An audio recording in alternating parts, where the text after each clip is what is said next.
So hello everyone and good evening सभी को। उम्मीद करता हूँ मेरी वॉइस प्रॉपर आ रही है। भी तो एक बार कंफर्म करेंगे फिर हम लोग स्टार्ट करते हैं आज का लेक्चर, और काफ़ी लंबे समय के ब्रेक के बाद है। तो 2 दिन के ब्रेक के बाद हम लोग फिर से हाजिर हैं ना। 2 दिन आप लोगों की क्लास नहीं हुई थी। And good evening.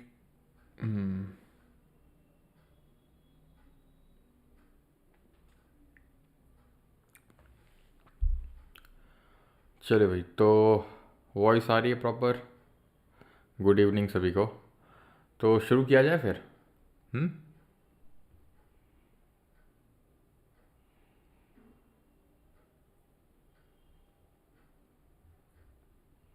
चलो, तो सबसे पहले तो शुरू करते हैं विद द रिवीजन, है ना।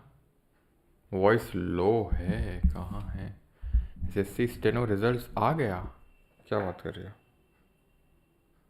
स्मार्ट बोर्ड पे पढ़ा यार? है नहीं यार स्मार्ट बोर्ड, कहाँ से पढ़ाते हैं स्मार्ट बोर्ड पे तुम्हें? हैं? पैसे नहीं है मेरे पास। एक सेकंड रुक कर देखें, आ गया क्या रिजल्ट?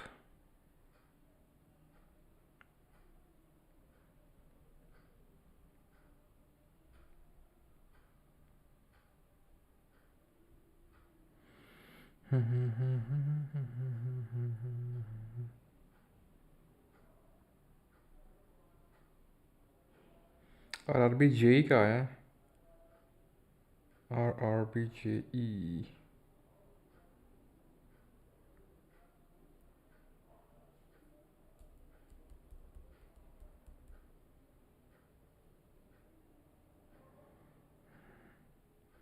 चलो, तो स्टार्ट करते हैं आज का लेक्चर।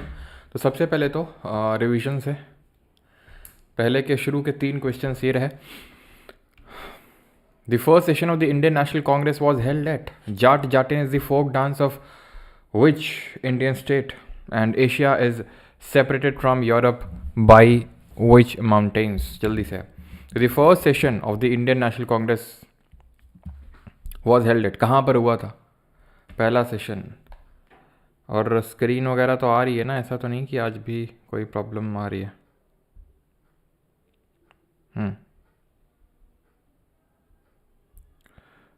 चलो भाई, तो फर्स्ट सेशन कहाँ पे हुआ था?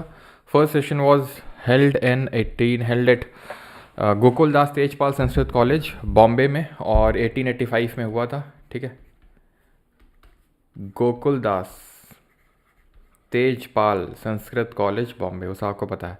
जाट जाटिन कहाँ का लोक नृत्य है? तो ये है बिहार का। बिहार के कौन कौन से लोक नृत्य हैं? जाट जाटिन, विदेशिया, झिझिया, झरनी, पनवाड़िया। अच्छा एक तुम लोग बताओ, ये कहाँ का है? चंपारण, मतलब डांस नहीं है, फेस्टिवल है चंपारण मेला। चंपारण मेला कहाँ का है? बहुत आसान सा है, अगर ये भी ना कर पाए ना तो फिर बेकार है भैया, बेकार है भैया, मैं तो टूट गया। Asia separate from Europe by dash mountains, तो कौन से माउंटेन्स हैं? These are Ural mountains. Ural कैसे हैं? नए नए हैं या पुराने पुराने हैं? तो जल्दी से बताओ। अब जैसे ही मैंने बोला कि ये बड़ा आसान है, ओह चंपारण, अरे बिहार 1917 है ना, बस यहीं से तुम्हें डंडा फेंक के मार दिया हमने। अज्यूम कर लो सब के सब गलत हो बेटा। छत्तीसगढ़ है, छत्तीसगढ़ की जो कैपिटल सिटी है रायपुर, वहीं होता ही है। अब हमने जानबूझ के बोला था कि बहुत आसान है, क्योंकि आसान तो था नहीं। आसान इसलिए बोले थे ताकि तुम तुरंत चंपारण को बिहार से रिलेट करो, और रिलेट वही तुमने किया है ना। चंपारण सत्याग्रह, तिनकठिया, तुरंत रिलेट किया होगे, और सब के सब गलत हो, not even a single student.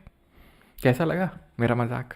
Ural mountains की अगर बात करें तो ये आपके ओल्ड फोल्ड माउंटेन्स हैं। ओल्ड फोल्ड माउंटेन्स हैं, ठीक है, जो कि एशिया को यूरोप से अलग करते हैं।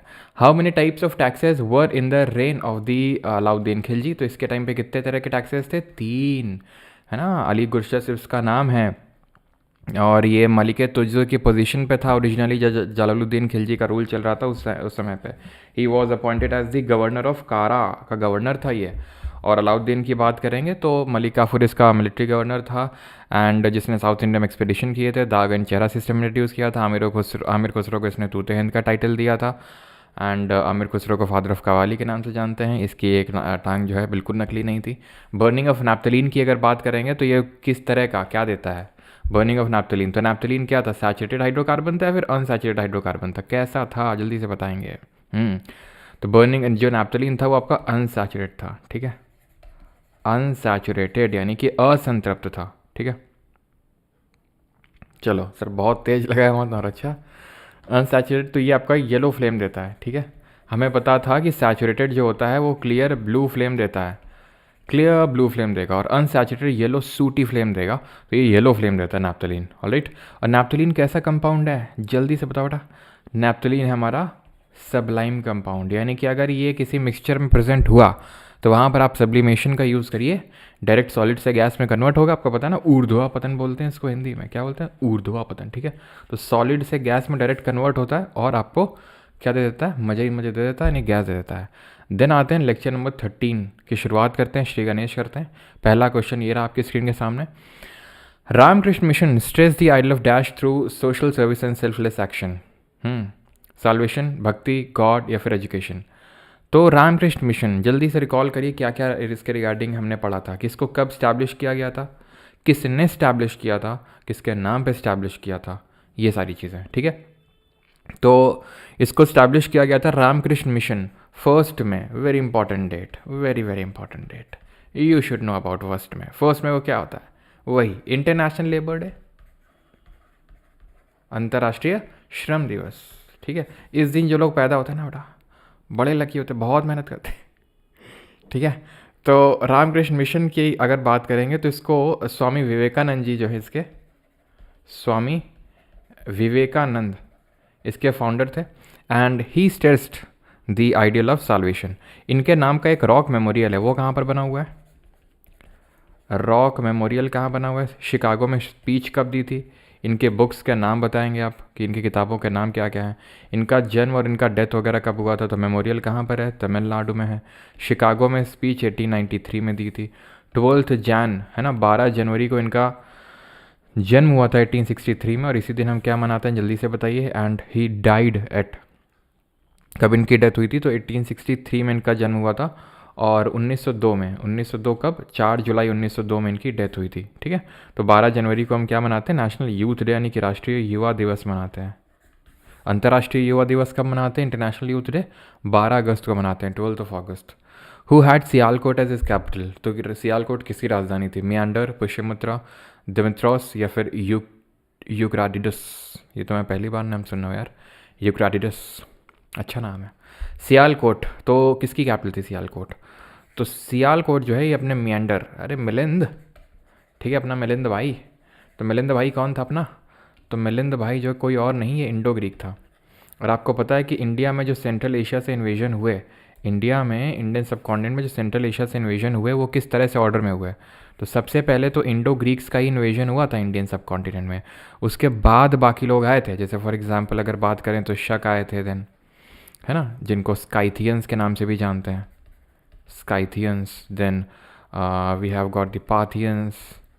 देन कुशान्स। कुशान्स कौन थे? कुशान जो चाइना के पास में येउची जो करके ट्राइब थी। कौन सी ट्राइब? येउची, वो वहाँ से थे, ठीक है। तो ये ऑर्डर में, मतलब एग्जैक्ट ऑर्डर है ये, कौन पहले और कौन सबसे लास्ट। तो इंडो ग्रीक सबसे पहले आए थे, कुशान सबसे लास्ट में है। तो कुशान के रिगार्डिंग भी बहुत सारी चीज़ें हैं। इस बार सीजल मेंस में ही दोनों शिफ्ट में क्वेश्चन बना कुशांस पे, तो है ना। तो मिलिंद की अगर बात करें तो मिलिंद एक बार मिले उनसे, क्या नाम था? नागसेन से, ठीक है। तो आड़े हाथ ले रहे थे मिलिंद इनको, नागसेन को। नागसेन ने फिर बोला बेटा इधर आओ छोटू। तो फिर इन्होंने मतलब डाउट और पूछे अपने मिलिंद ने नागसेन से। तो नागसेन ने क्लियर कर दिया किसके रिगार्डिंग? बुद्धिज़्म, क्योंकि ये बुद्धिस्ट मंक थे ये नागसेन, ठीक है।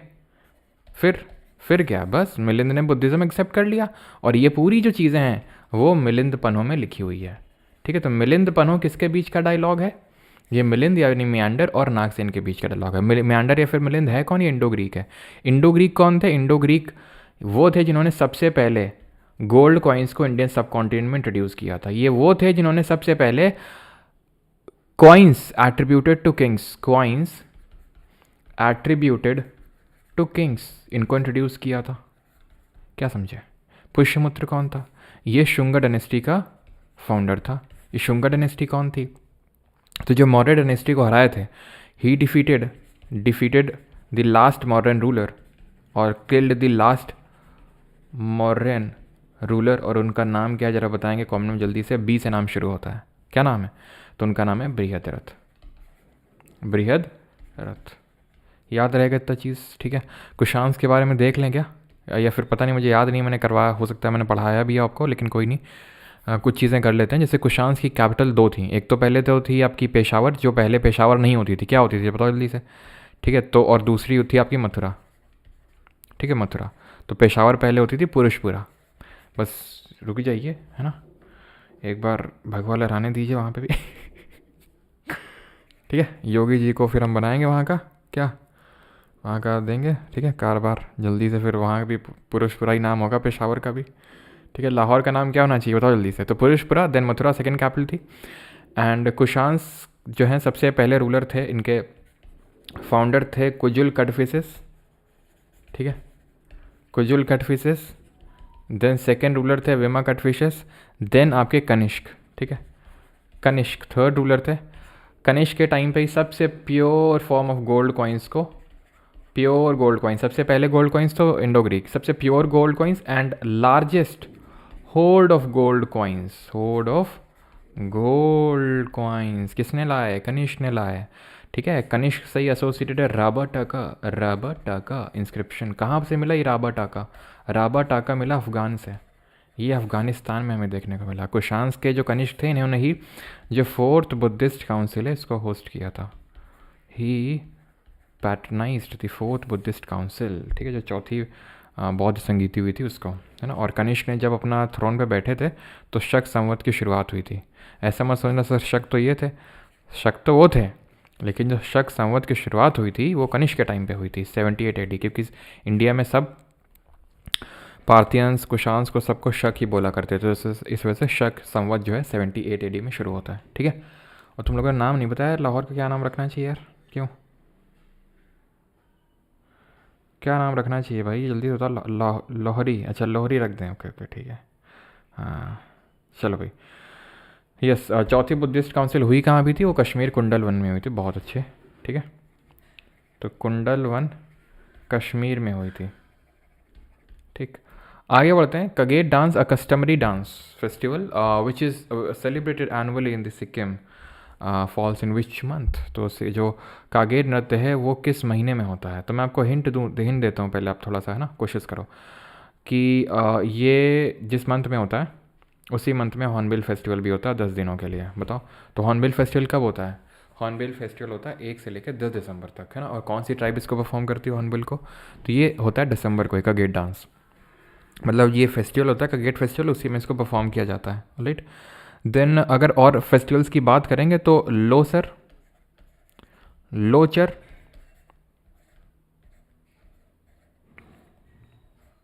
ठीक है, लोसर, लोचार, ठीक है, और लापसोल, फांग लापसोल, एक और था लो से, लोसर लोसर पता नहीं, लो से एक और शायद मैं भूल रहा हूँ, फांग लापसोल, ठीक है, फांग लापसोल, सकेवा, सगदव, ठीक है।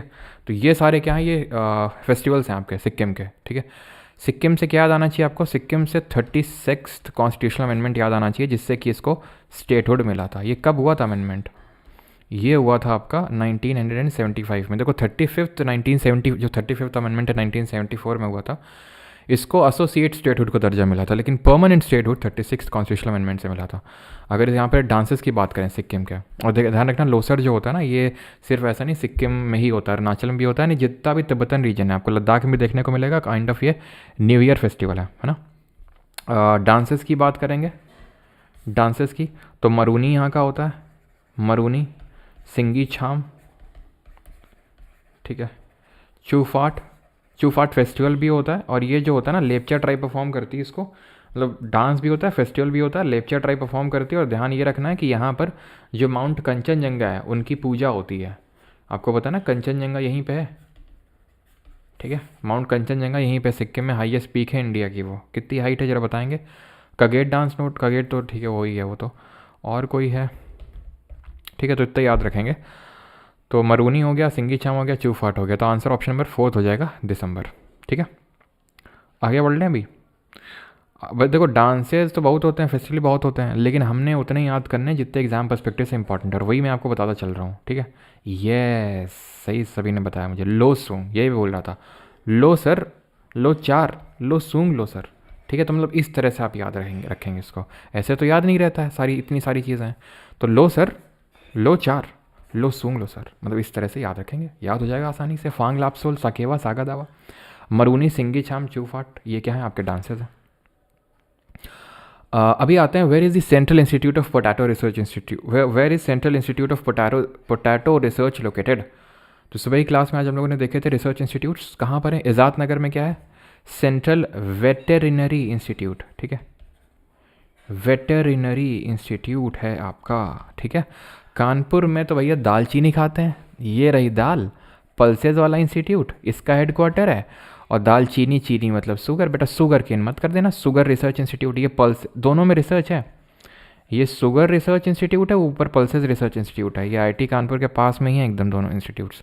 तो ये दोनों इंस्टीट्यूट जो है आपको कानपुर में देखने को मिलेंगे। लखनऊ के लोग भैया drug, central drug research institute ले लो तुम यहाँ पे, सेंट्रल ड्रग रिसर्च इंस्टीट्यूट। और गन्ने वाला भी है क्या इंस्टीट्यूट, लेकिन गन्ने वाले दो हैं।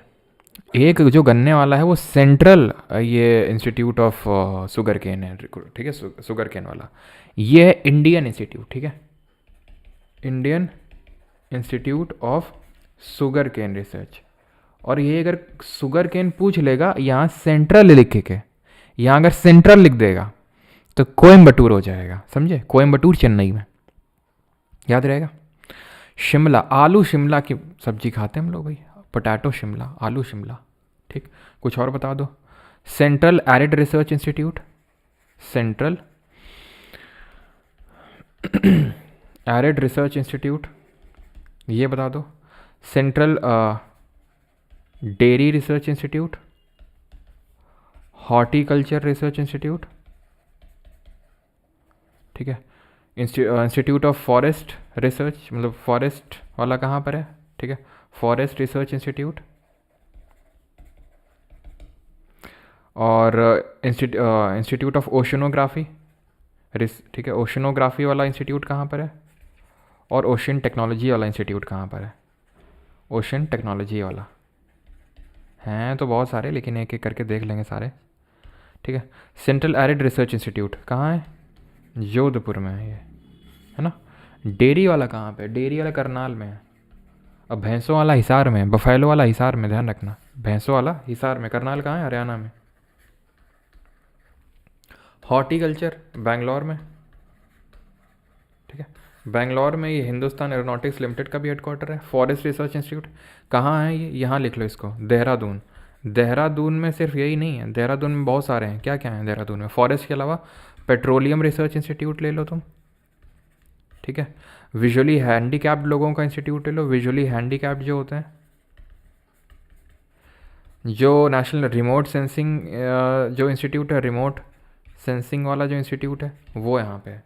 तो ऐसे तुम याद करोगे कि भाई तुम जंगल में गए, फॉरेस्ट में गए, पेट्रोलियम की खोज में, अंधे हो गए, अंधे हो गए तो रिमोट का यूज़ करोगे तुम। ठीक है, ओशनोग्राफी गोवा है, ओशन टेक्नोलॉजी, टी से टेक्नोलॉजी ले लो तो टी से तमिलनाडु, ग्राफी से जी से ग्राफी, जी से गोवा, टेक्नोलॉजी टी से टेक्नोलॉजी, टी से तमिलनाडु।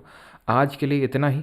आपकी तरह मैं भी मायूस नहीं हूँ। अगले क्वेश्चन पे आते हैं। Which article deals with the power of parliament to amend the constitution procedure there of.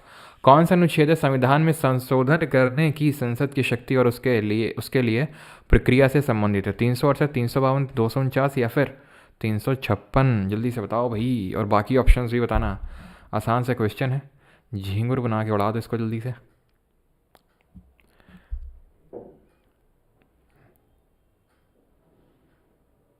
चलो थोड़ा हिंदी का भी प्रयोग करो।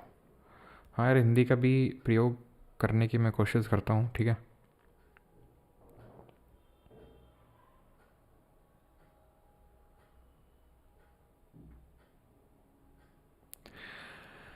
हाँ भैया, कौन सा, देहरादून में ही है भैया रिमोट, वो आपका नेशनल वाला है, ये मैं लिख देता हूँ। ठीक है, ये इंडियन है, ये Indian institute of remote sensing है। और अगर सेंट्रल पूछ लेगा, central institute of remote sensing, ठीक है, रिमोट सेंसिंग, कन्फ्यूजन नहीं करना है इसमें, जैसे वो शुगर केन वाले में था, तो ये हैदराबाद में है, ठीक है, हैदराबाद। और देहरादून तो आई थिंक सभी को पता होगा, उत्तराखंड में। तो 368 है ये, ठीक है, आर्टिकल 368। अब है क्या ना कि अमेंडमेंट की अगर हम बात करें कॉन्स्टिट्यूशन में अमेंडमेंट, तो ये पार्ट नंबर 20 ऑफ कॉन्स्टिट्यूशन में है। लिया दक्षिण अफ्रीका से, साउथ अफ्रीका से, ठीक है। 3 तरह से होता है, एक तो सिंपल मेजॉरिटी से, एक होता है स्पेशल मेजॉरिटी से, और एक होता है special majority plus ratification from half of the states, यानी कि राज्यों को भी सहमति देनी पड़ेगी, ratification from half of states. समझ में आपको? जैसे कि अमेंडमेंट कौन करता है? अमेंडमेंट सिर्फ पार्लियामेंट ही कर सकती है। कॉन्स्टिट्यूशन में, संविधान में संशोधन सिर्फ देश की संसद ही कर सकती है, स्टेट के लेजिस्लेचर नहीं कर सकते हैं, ठीक है। तो पार्लियामेंट ही कर सकती है। और पार्लियामेंट जो है लोकसभा, राज्यसभा, प्रेसिडेंट से बनती है। तो ये बताओ कमेंट में कि जो प्रेसिडेंट होता है उसके पास कौन कौन से वीटो होते हैं अमेंडमेंट वाले केस में, ठीक है। और ये चीज़ ध्यान रखना कि अमेंडमेंट वाला जो बिल है वो लोकसभा, राज्यसभा कहीं भी आ सकता है। इसमें प्रेसिडेंट की प्रायर रिकमेंडेशन की नीड बिल्कुल नहीं होती है। और अगर इसमें डेडलॉक क्रिएट हो गया, पहली बात तो क्रिएट ही नहीं हो सकता डेडलॉक, और क्योंकि अगर डेडलॉक नहीं क्रिएट हो सकता है, ठीक है, तो जॉइंट सिटिंग नहीं बुलाई जा सकती है, ठीक है, no joint sitting. Amendment bill के केस में 3 तरह के बिल होते हैं, एक होता है ऑर्डिनरी बिल, दूसरा होता है मनी बिल, और तीसरा होता है कॉन्स्टिट्यूशनल अमेंडमेंट बिल। तो no joint sitting is allowed in constitutional amendment bill, यानी कि कोई संयुक्त बैठक यहाँ पर अलाउड नहीं होती है। और एक चीज़ मैं आपको बता दूँ, कल सुबह हम लोग करेंगे जो एसएससी जीडी के पेपर में 51 सवाल पूछे गए, 51 क्वेश्चंस ज्योग्राफी के, वो कल करेंगे। परसों पॉलिटी करेंगे एंड सो ऑन। इस तरह से सारे सब्जेक्ट्स को हम ख़त्म करने वाले हैं, एक एक करके, बारी बारी करके, ठीक है। तो सिंपल मेजॉरिटी वाला जो अमेंडमेंट होता है इसको हम आर्टिकल 368 के तहत डील नहीं करते हैं, बिकॉज ये बड़ी आसानी से हो जाता है। इन दोनों अमेंडमेंट को आर्टिकल 368 के तहत अमेंडमेंट डील किया जाता है। तो अगर सवाल पूछेगा, जो कि पूछा है पहले, कि आर्टिकल 368 के तहत कितने अमेंडमेंट आते हैं, तो 2 अमेंडमेंट आते हैं, ये दोनों आते हैं। ये आर्टिकल 368 के तहत सिंपल मेजॉरिटी कवर्ड नहीं होता है, ठीक है, बिकॉज ये बड़ी आसानी से हो जाता है, ठीक है। तो 352 की अगर बात करेंगे तो इसमें आपका नेशनल इमरजेंसी है, राष्ट्रीय आपातकाल है। नेशनल इमरजेंसी कितनी बार लगी जरा बताएंगे, कब कब लगी है? 249 में ये, इसमें ये लिखा हुआ है कि देखो है क्या ना, आपको ये पता है कि 7 शेड्यूल है हमारी कॉन्स्टिट्यूशन में, उसमें union list, state list, concurrent list है, संघ सूची, राज्य सूची, समवर्ती सूची है। यूनियन लिस्ट के सब्जेक्ट में सिर्फ पार्लियामेंट लॉ बना सकता है, स्टेट लिस्ट के में सिर्फ लेजिस्लेचर स्टेट का बना सकता है, और कॉन्करेंट में दोनों बना सकते हैं, यानी कि यूनियन भी, मतलब पार्लियामेंट भी, स्टेट लेजिस्लेचर भी, दोनों ने बना दिया।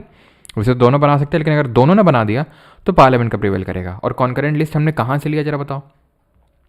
लेकिन कुछ ऐसे एक्सेप्शनल केसेस होते हैं जहाँ पर स्टेट लिस्ट के सब्जेक्ट में पार्लियामेंट लॉ बना सकता है। जैसे कि अगर मान लो राज्यसभा ने उसको बोल दिया, ठीक है, अगर राज्यसभा ने उसको बोल दिया तो वो कर सकता है।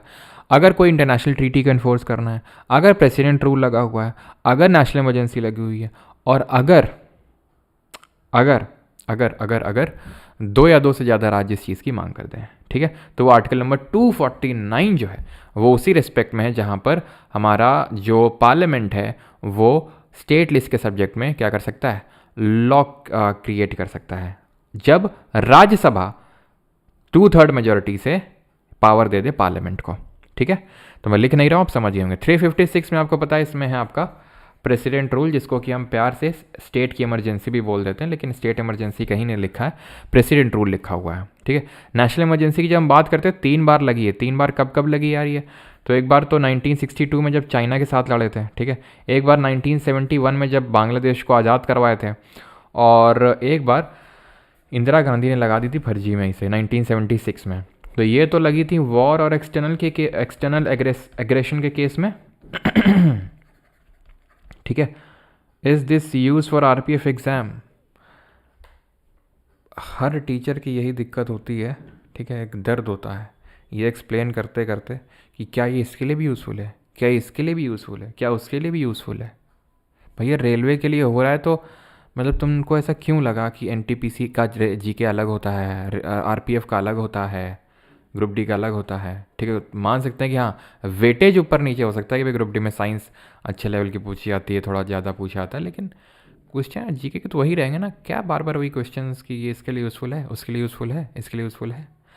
मैं मानता हूँ एक आपको वो चाहिए काइंड ऑफ कि कोई एक है ना बोल दे कि हाँ यूज़फुल है तब हम पढ़ेंगे, लेकिन थोड़ा आप खुद से भी सोचिए कि अगर रेलवे का हम लोग जीके कर रहे हैं तो सारे एग्ज़ाम के लिए यूज़फुल होगा, है ना। तो 1976 की अगर बात करेंगे तो यहाँ पर इंटरनल डिस्टर्बेंस के केस में लगाया गया था, लेकिन उसके बाद 1978 में 1978 में 44th अमेंडमेंट किया गया, 44th कॉन्स्टिट्यूशनल अमेंडमेंट, और उससे इसको वर्ड को ही हटा दिया गया and it was replaced by armed rebellion से इस वर्ड को रिप्लेस किया गया। ठीक है, तो ये चीज़ आपको ध्यान में रखनी है। कौन से हमारे फंडामेंटल राइट्स हैं जो इमरजेंसी किसी भी ग्राउंड पर लगे तो सस्पेंड नहीं होते हैं? Dash is a record of assets and liabilities of any firm. किसी भी फर्म की संपत्ति और देनदारियों का रिकॉर्ड है, balance of payments, bank bail out, balance sheet या फिर बिल फाइल। ओके, बिल बोल रहा हूँ मैं, बिल फाइल। ठीक है, नो तो सबसे पहले तो मैं ये बताता हूँ कि 20 और 21, ठीक है, प्रोटेक्शन अगेंस्ट सर्टन ऑफेंसेस, और 21 right to freedom of life and personal liberty कभी भी सस्पेंड नहीं हो सकते हैं। 19 के तहत जो 6 राइट मिले हुए हैं ये तब सस्पेंड नहीं हो सकते हैं अगर आर्म्ड रेबेलियन के केस में, अगर इमरजेंसी लगी है तो उस केस में इनको भी सस्पेंड नहीं किया जा सकता है। ठीक है, एंड जो मैंने आपसे पूछा था यहाँ पर कि क्या प्रेसिडेंट के पास कोई वीटो होता है? President has no veto, president has no veto, president के पास कोई वीटो पावर नहीं होती है अमेंडमेंट बिल के केस में। He has to give his assent to this bill. इस पर्टिकुलर चीज़ को 24th कॉन्स्टिट्यूशनल अमेंडमेंट से ऐड किया गया था, 24वें संविधान संशोधन से। तो पहले तो रिकॉर्ड ही सब हमें समझने के लिए मतलब ठीक है, balance of payment, bank bail out, balance sheet है, फिर बिल फाइल, तो ये आपका बैलेंस शीट होता है। बैलेंस ऑफ पेमेंट अलग चीज़ होती है which is a kind of record of a country's transactions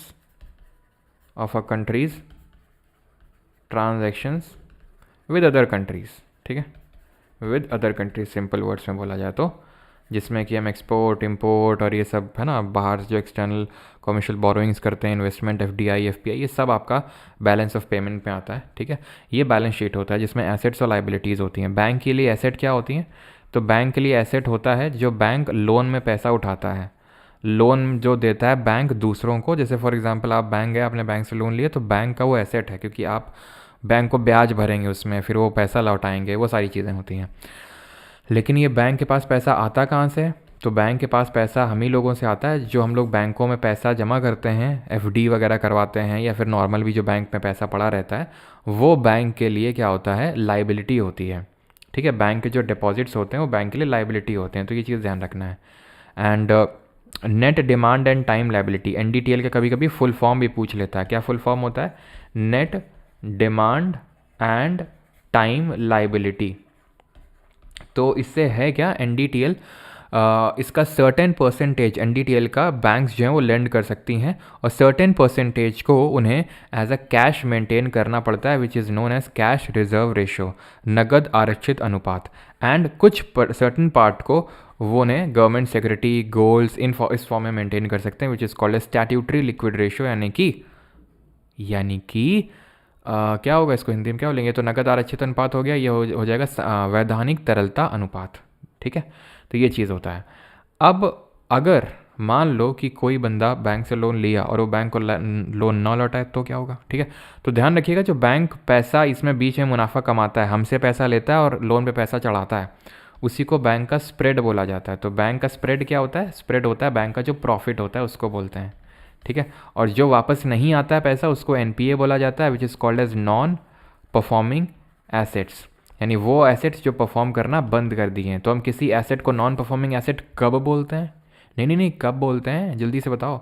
non performing asset कब बोलेंगे हम? जब जो लोन दिया है वो कितना, मतलब उसमें कोई भी पैसा नहीं आ रहा है, कितने टाइम पीरियड के बाद, तो उसको हम कब एनपीए बोलेंगे। वो सब भूल जाओ, सब स्टैंडर्ड एसेट, वो सारी चीज़ें, सिर्फ आप मुझे बताओ एनपीए कब बोलेंगे उसको, ये मैंने आपको बताया।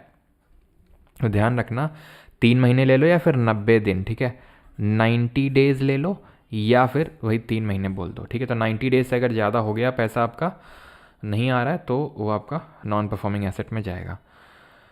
ऑलराइट, और अगर मान लो कि 12 महीने से ज़्यादा हो गया तो वो लॉस्ट एसेट की कैटेगरी में आता है। लॉस्ट एसेट मतलब भूल जाओ बेटा उसको, अब अपनी बैलेंस शीट से हटा दो, अब वो वापस नहीं आने वाला है। और अगर वो वापस लाने के लिए जो बैंक बनाई जाती हैं उसके, जिसको हम बोलते हैं एसेट रिकंस्ट्रक्शन कंपनीज़, और ऐसी बैंक्स को बोला जाता है बैड बैंक्स। बैड बैंक क्या होती हैं? बैड बैंक करती हैं जो आपने राइट ऑफ कर दिया है काइंड ऑफ, या फिर जो आपका एनपीए है उसमें वो रिकवरी करके लाएंगे, अपना कुछ हिस्सा रखेंगे और बाकी तुमको देंगे। तो वो बैंक बैड बैंक होती हैं जो एसेट का रिकंस्ट्रक्शन करती हैं। ठीक है, आगे बढ़ा जाए। अभी के लिए ठीक है इतना ही। ठीक है, ज़रा कमेंट बताओ सीआरआर और जो वो होता है मनी मल्टीप्लायर, इनमें आपस में क्या रिलेशन होता है? जो मनी मल्टीप्लायर होता है, धन गुणक, उनमें आपस में क्या रिलेशन होता है? जल्दी से बताओ। How many countries are a part of SAARC? SAARC की कितने देश इसका हिस्सा है सार्क का? तो ध्यान रखना, मनी मल्टीप्लायर यानी कि जो धन गुणक होता है उससे इन्वर्स रिलेशन होता है, मनी मल्टीप्लायर। ठीक है, याद रहेगा।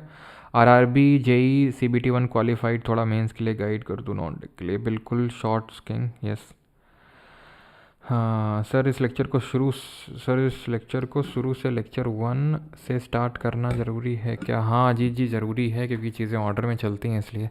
तो अब लेक्चर 1 से स्टार्ट करेंगे तो ज़्यादा बेनिफिट करेंगी चीज़ें। तो सार्क है south Asian association for regional cooperation. Full form लिख नहीं रहा हूँ, आई थिंक आप ठीक है समझ जाएंगे। South Asian association for regional cooperation. ठीक है, अब इसमें नंबर ऑफ़ कंट्रीज़ कितनी हैं? तो साउथ एशिया की इंडिया के आसपास कौन सी है? तो पाकिस्तान अखंड भारत का हिस्सा, बांग्लादेश अखंड भारत का हिस्सा इंशाअल्लाह। ठीक है, अफ़गानिस्तान है, देन भूटान है, मालदीव्स है, नेपाल, भूटान। ठीक है, ये सब है, नेपाल भूटान जो आप, ठीक है, ये सिक्किम है, इधर भूटान, इधर नेपाल। ठीक है, बांग्लादेश पाकिस्तान तो हमारी पार्ट है। ठीक है, पाकिस्तान के बगल अफ़गानिस्तान और श्रीलंका नीचे हमारे। तो ये सारी 8 कंट्रीज़ हैं पार्ट किसका? सार्क का। अब सार्क का पूछेगा कि इस्टेब्लिश कहाँ हुआ था ये, इसका हेडक्वार्टर कहाँ पे लोकेटेड है, फिर वही सेक्रेटेरिएट कहाँ पे लोकेटेड है। तो इस्टेब्लिश तो ये हुआ था जाकर आपका कहाँ पर, ये ढाका बांग्लादेश में। ठीक है, ढाका कहाँ पर है? ये बांग्लादेश में है। ठीक है, ये जाके इस्टेब्लिश हुआ था। और कब इस्टेब्लिश हुआ था ज़रा बताइए। और हेडक्वार्टर कहाँ पर है? हेडक्वार्टर है इसका काठमांडू नेपाल में। ठीक है, काठमांडू नेपाल में ही है। ठीक, और ये इस्टेब्लिश कब हुआ था? ये 1985 में, 1985 में हुआ था इस्टेब्लिश। ठीक है, हमारा जो इंडियन मेट्रोलॉजिकल डिपार्टमेंट है ना, आईएमडी, वो भी 1985 में ही बना था। The constitution forbids employment of children below the age of dash years in dangerous jobs like factories and mines. संविधान कारखानों और खानों जैसी खतरनाक नौकरियों में डैश वर्ष से कम आयु के बच्चों के नियोजन की मनाही करता है। क्यों मनाही करता? अभी आप देखो कि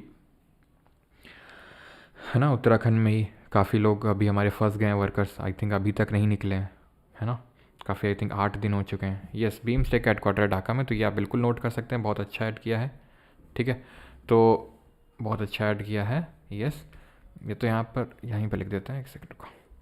बीम स्टेक में कितने मेंबर कंट्रीज़ हैं जरा बताना ज़रा। तो बीम स्टेक का जो हेडक्वार्टर है ना, ये है आपका ढाका बांग्लादेश में। ठीक है, ढाका बांग्लादेश में। याद कैसे रखोगे अगर मान लो तुम्हें कन्फ्यूजन हो जाए? तो नेपाल वाले लोग क्या बोलते हैं? साबजी साबजी सार्क, साबजी सार्क। ठीक है, ऐसे करके याद कर सकते हो। देन बीम स्टेक का फुल फॉर्म क्या होता है? बीम स्टेक का फुल फॉर्म होता है बी से भूटान, आई से इंडिया, है ना, एम से म्यांमार, एस से श्रीलंका, ठीक है, और नेपाल और भूटान। तो बेटा ये बिल्कुल भी फुल फॉर्म नहीं होता बीम स्टेक का। तो फिर क्या होता है? ये तो बस याद करने के लिए हम लोगों ने याद कर लिया। इसका फुल फॉर्म होता है बे ऑफ बंगाल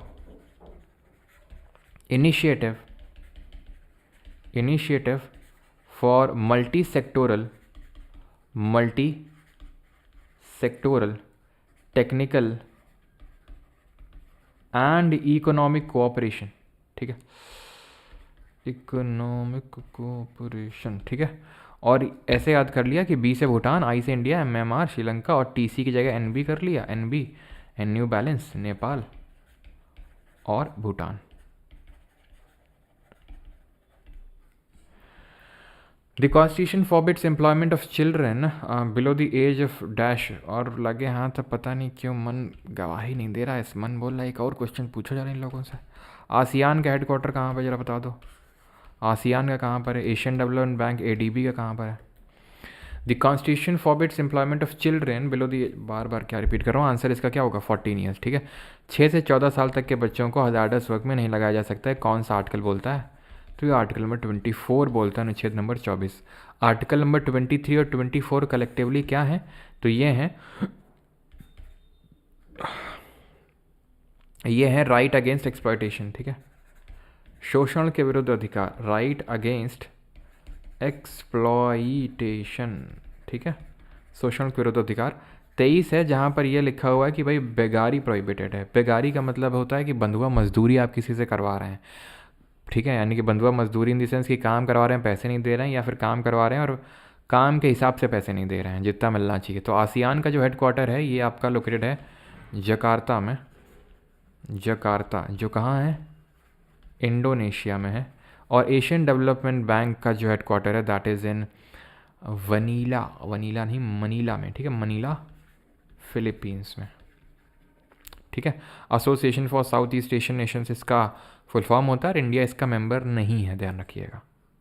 आगे बढ़ते हैं, और ये वाला तो यार ठीक है ना, दिक्कत तो नहीं इसमें। और 14 ये आपको याद रखना है, ठीक है, कि भाई जो 86th अमेंडमेंट हुआ था, 86th कॉन्स्टिट्यूशनल अमेंडमेंट ऑफ 2002 वाला, उसने 6 से 14 साल तक के बच्चों के लिए एजुकेशन को प्राइमरी वो किया था। ठीक है, मतलब यहाँ तो टिल 14 है, ऐसा 6-14 नहीं है। ऐसा नहीं कि 5 साल के बच्चे को तुम एम्प्लॉयमेंट दे सकते हो, मतलब समझ लो कि 14 तक है। ठीक है, और ये है यहाँ पर आपका कि 6 से 14 साल तक के बच्चों को प्राथमिक शिक्षा यानी प्राइमरी एजुकेशन का अधिकार है पूरी तरह से। Article number 51A sub clause के ये आपका गार्जियंस को ड्यूटी देता है कि बेटा पढ़ा लो इनको। ठीक है, कब तक घर में बिठा ले रहोगे। और ये आपका आर्टिकल नंबर 45 इसका सब्जेक्ट मैटर चेंज किया गया था इसी पर्टिकुलर अमेंडमेंट से कि अर्ली चाइल्डहुड केयर, यानी कि जो 0 से 6 साल तक के बच्चे हैं उनको केयर देनी है। Any natural mass of mineral matter that makes up the earth crust is, पृथ्वी की पपड़ी बनाने वाले खनिज पदार्थ का कोई भी प्राकृतिक द्रव्यमान डैश है, रॉक, फॉसिल, स्टोन, गार्बेज। क्या होता है नेचुरल मास ऑफ मिनरल, ये होता है रॉक की स्टडी को क्या बोलते हैं, रॉक की उम्र कैसे निकालते हैं, कैसे इसका एज निकालते हैं। तो रॉक की स्टडी को पेट्रोलॉजी बोलते हैं। ठीक है, पेट्रोलॉजी। एज कैसे निकालते हैं, डेटिंग करते हैं इसकी, कार्बन डेटिंग। रॉक हमने कितने टाइप्स की पढ़ी थी जरा बताओ, और किस रॉक में फॉसिल देखने को मिल रहा था, जीवाश्म देखने को मिल रहा था। जीवाश्म के अध्ययन को क्या बोलते हैं। अगला क्वेश्चन,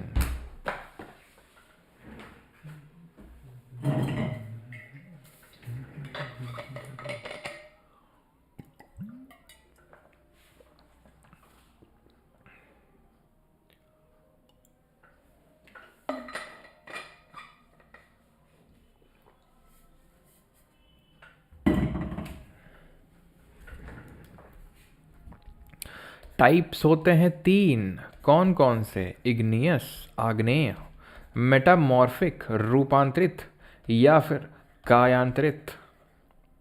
मेटामॉर्फिक। एंड तीसरी है सेडिमेंटरी, अवसादी चट्टान। तो फॉसिल जो होता है ये इसी में होता है, क्यों, क्योंकि ये लेयर्स में होती है। कैसे बनती है, लिथिफैक्शन से बनती है। जब इरोजनल एजेंट होते हैं जैसे कि विंड, वाटर, इस तरह से ग्लेशियर्स, ये इरोजन परफॉर्म करती हैं, यानी तोड़ती हैं रॉक को, लेके आती हैं, कंपैक्शन होता है, लिथिफैक्शन होता है, और ये बन जाती हैं। मेटामॉर्फिक रॉक से जो टर्म्स एसोसिएटेड हैं वो है लीनिएशन, फोलिएशन, बैंडिंग। बैंडिंग क्या होता है, alternate light and dark shades जो देखने को मिलते हैं रॉक में। इग्नियस जो है ये सबसे प्राइमरी फॉर्म ऑफ रॉक है। सॉलिडिफिकेशन, सॉलिडिफिकेशन मैं लिखूंगा नहीं यार, बहुत हाथ थक गया। सॉलिडिफिकेशन ऑफ मैग्मा या फिर लावा से बनती है, प्राइमरी रॉक कहलाती है। जब भी इग्नियस और सेडिमेंट्री में हम पीवीटी चेंजेस करेंगे, यानी प्रेशर, वॉल्यूम और टेम्परेचर, तो उसका फॉर्म चेंज होगा और वो मेटामॉर्फिक रॉक में चेंज हो जाएगी। इग्नियस की अगर एग्जांपल बात करें, gabbro, granite, basalt, pumice. Gabbro, granite, basalt, pumice metamorphic. Marble हो गया, क्वार्ट्जाइट हो गया, ये सब आपके मेटामॉर्फिक हैं। सेडिमेंट्री में लाइमस्टोन, सैंडस्टोन, चॉक, ये सब हैं आपके sedimentary. Who among the following is related to the musical instrument santoor. संत लोग क्या कर रहे हैं? संत लोग शिव जी के भजन गा रहे हैं। तो शिव कुमार शर्मा, इनके बेटे राहुल शर्मा भजन सोपोरी, और शिव कुमार शर्मा को पद्म विभूषण कब मिला था? ठीक है, तो शिव कुमार शर्मा, राहुल शर्मा, भजन सोपोरी, ये सब संतूर से एसोसिएटेड हैं। तो क्या पूछा मैंने? पद्म विभूषण इनको। और भी बताइए, जब मैंने संतूर के आपको बताए थे। और संतूर को और किस नाम से जानते हैं? संस्कृत में इसको शतंत्री वीणा के नाम से जानते हैं, शतंत्री है, ठीक है, वीणा के नाम से जानते हैं। और ठीक है, और ये ध्यान रखना कि जो संतूर होता है ये आपका तट वाद्य यंत्र, फिर तंतु वाद्य यंत्र होता है, जिसमें कि स्ट्रिंग्स होती हैं, उसी को तो हम तंतु वाद्य यंत्र बोलते हैं। जो अब जिसमें जैसे कि फॉर एग्जांपल सहनाई वगैरह होती है, हवा डालनी होती है उसमें, तो वो होता है आपका सुशिर वाद्य यंत्र। सहनाई हो गया, फ्लूट हो गया, है ना। घटम वगैरह आपके कैसे होते हैं? घटम वगैरह आपके घन वाद्य यंत्र होते हैं, है ना। और जो आपके क्या बोलते हैं, जिनको मेम्ब्रेनोफोन बोलते हैं, जैसे कि आपका ये तबला वगैरह हो गया, वो किस में आते हैं जरा बताइए? स्वतंत्र, बिल्कुल सही है, 72 स्ट्रिंग्स। तो ये क्या मैंने पूछा था? पद्म विभूषण इनको मिला था सन 2000 में, सन 2000 में मिला था। नहीं यार, 2001 में मिला था ना इनको। 2000 में तो उनको मिला था, चौरसिया साहब को, ठीक है। 2001 में इनको मिला था। हाँ, सुशिर वाद्य यंत्र बोलते हैं उसको।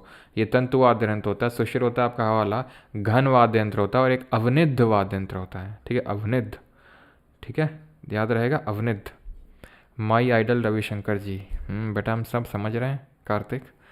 तो रविशंकर प्रसाद, हरिप्रसाद चौरसिया जी के बारे में हम तो पहले ही देख चुके हैं, फ्लूट बजाते थे, एंड 2000 में इनको पद्म विभूषण मिला था। देन पंडित जसराज, ये किस घराने से बिलोंग करते हैं? ये को कुछ नहीं बजाते थे, ये गाना मतलब ये काइंड ऑफ वोकलिस्ट थे ये पंडित जसराज जी। तो ये बिलोंग करते हैं मेवाती घराना से, ठीक है, मेवाती घराने से बिलोंग करते हैं। मेवाती घराना के फाउंडर की अगर बात कर लूँ मैं, तो फाउंडर थे इसके गग्गे नज़ीर खान की। माटी में मिल जाओगे तो नज़र नहीं आओगे, माटी में मिल जाओगे तो नज़र नहीं आओगे, तो गग्गे नज़ीर खान। एंड कौन हो जाएंगे? कला रामनाथ, संजीव अभयंकर, संजीव अभयंकर, ये सब हैं आपके मेवाती घराना के एक्सपोनेंट्स। सो 2 दिन लेक्चर क्यों नहीं था बताते हैं अभी क्लास के बाद। The bare ground between the plants is covered with layer of organic matter in order to retain the soil moisture, this method is called as. तो मिट्टी की नमी को बनाए रखने के लिए पौधों के बीच की नंगे ज़मीन को कार्बनिक पदार्थ की एक परत से ढक दिया जाता है। इस विधि को क्या कहते हैं?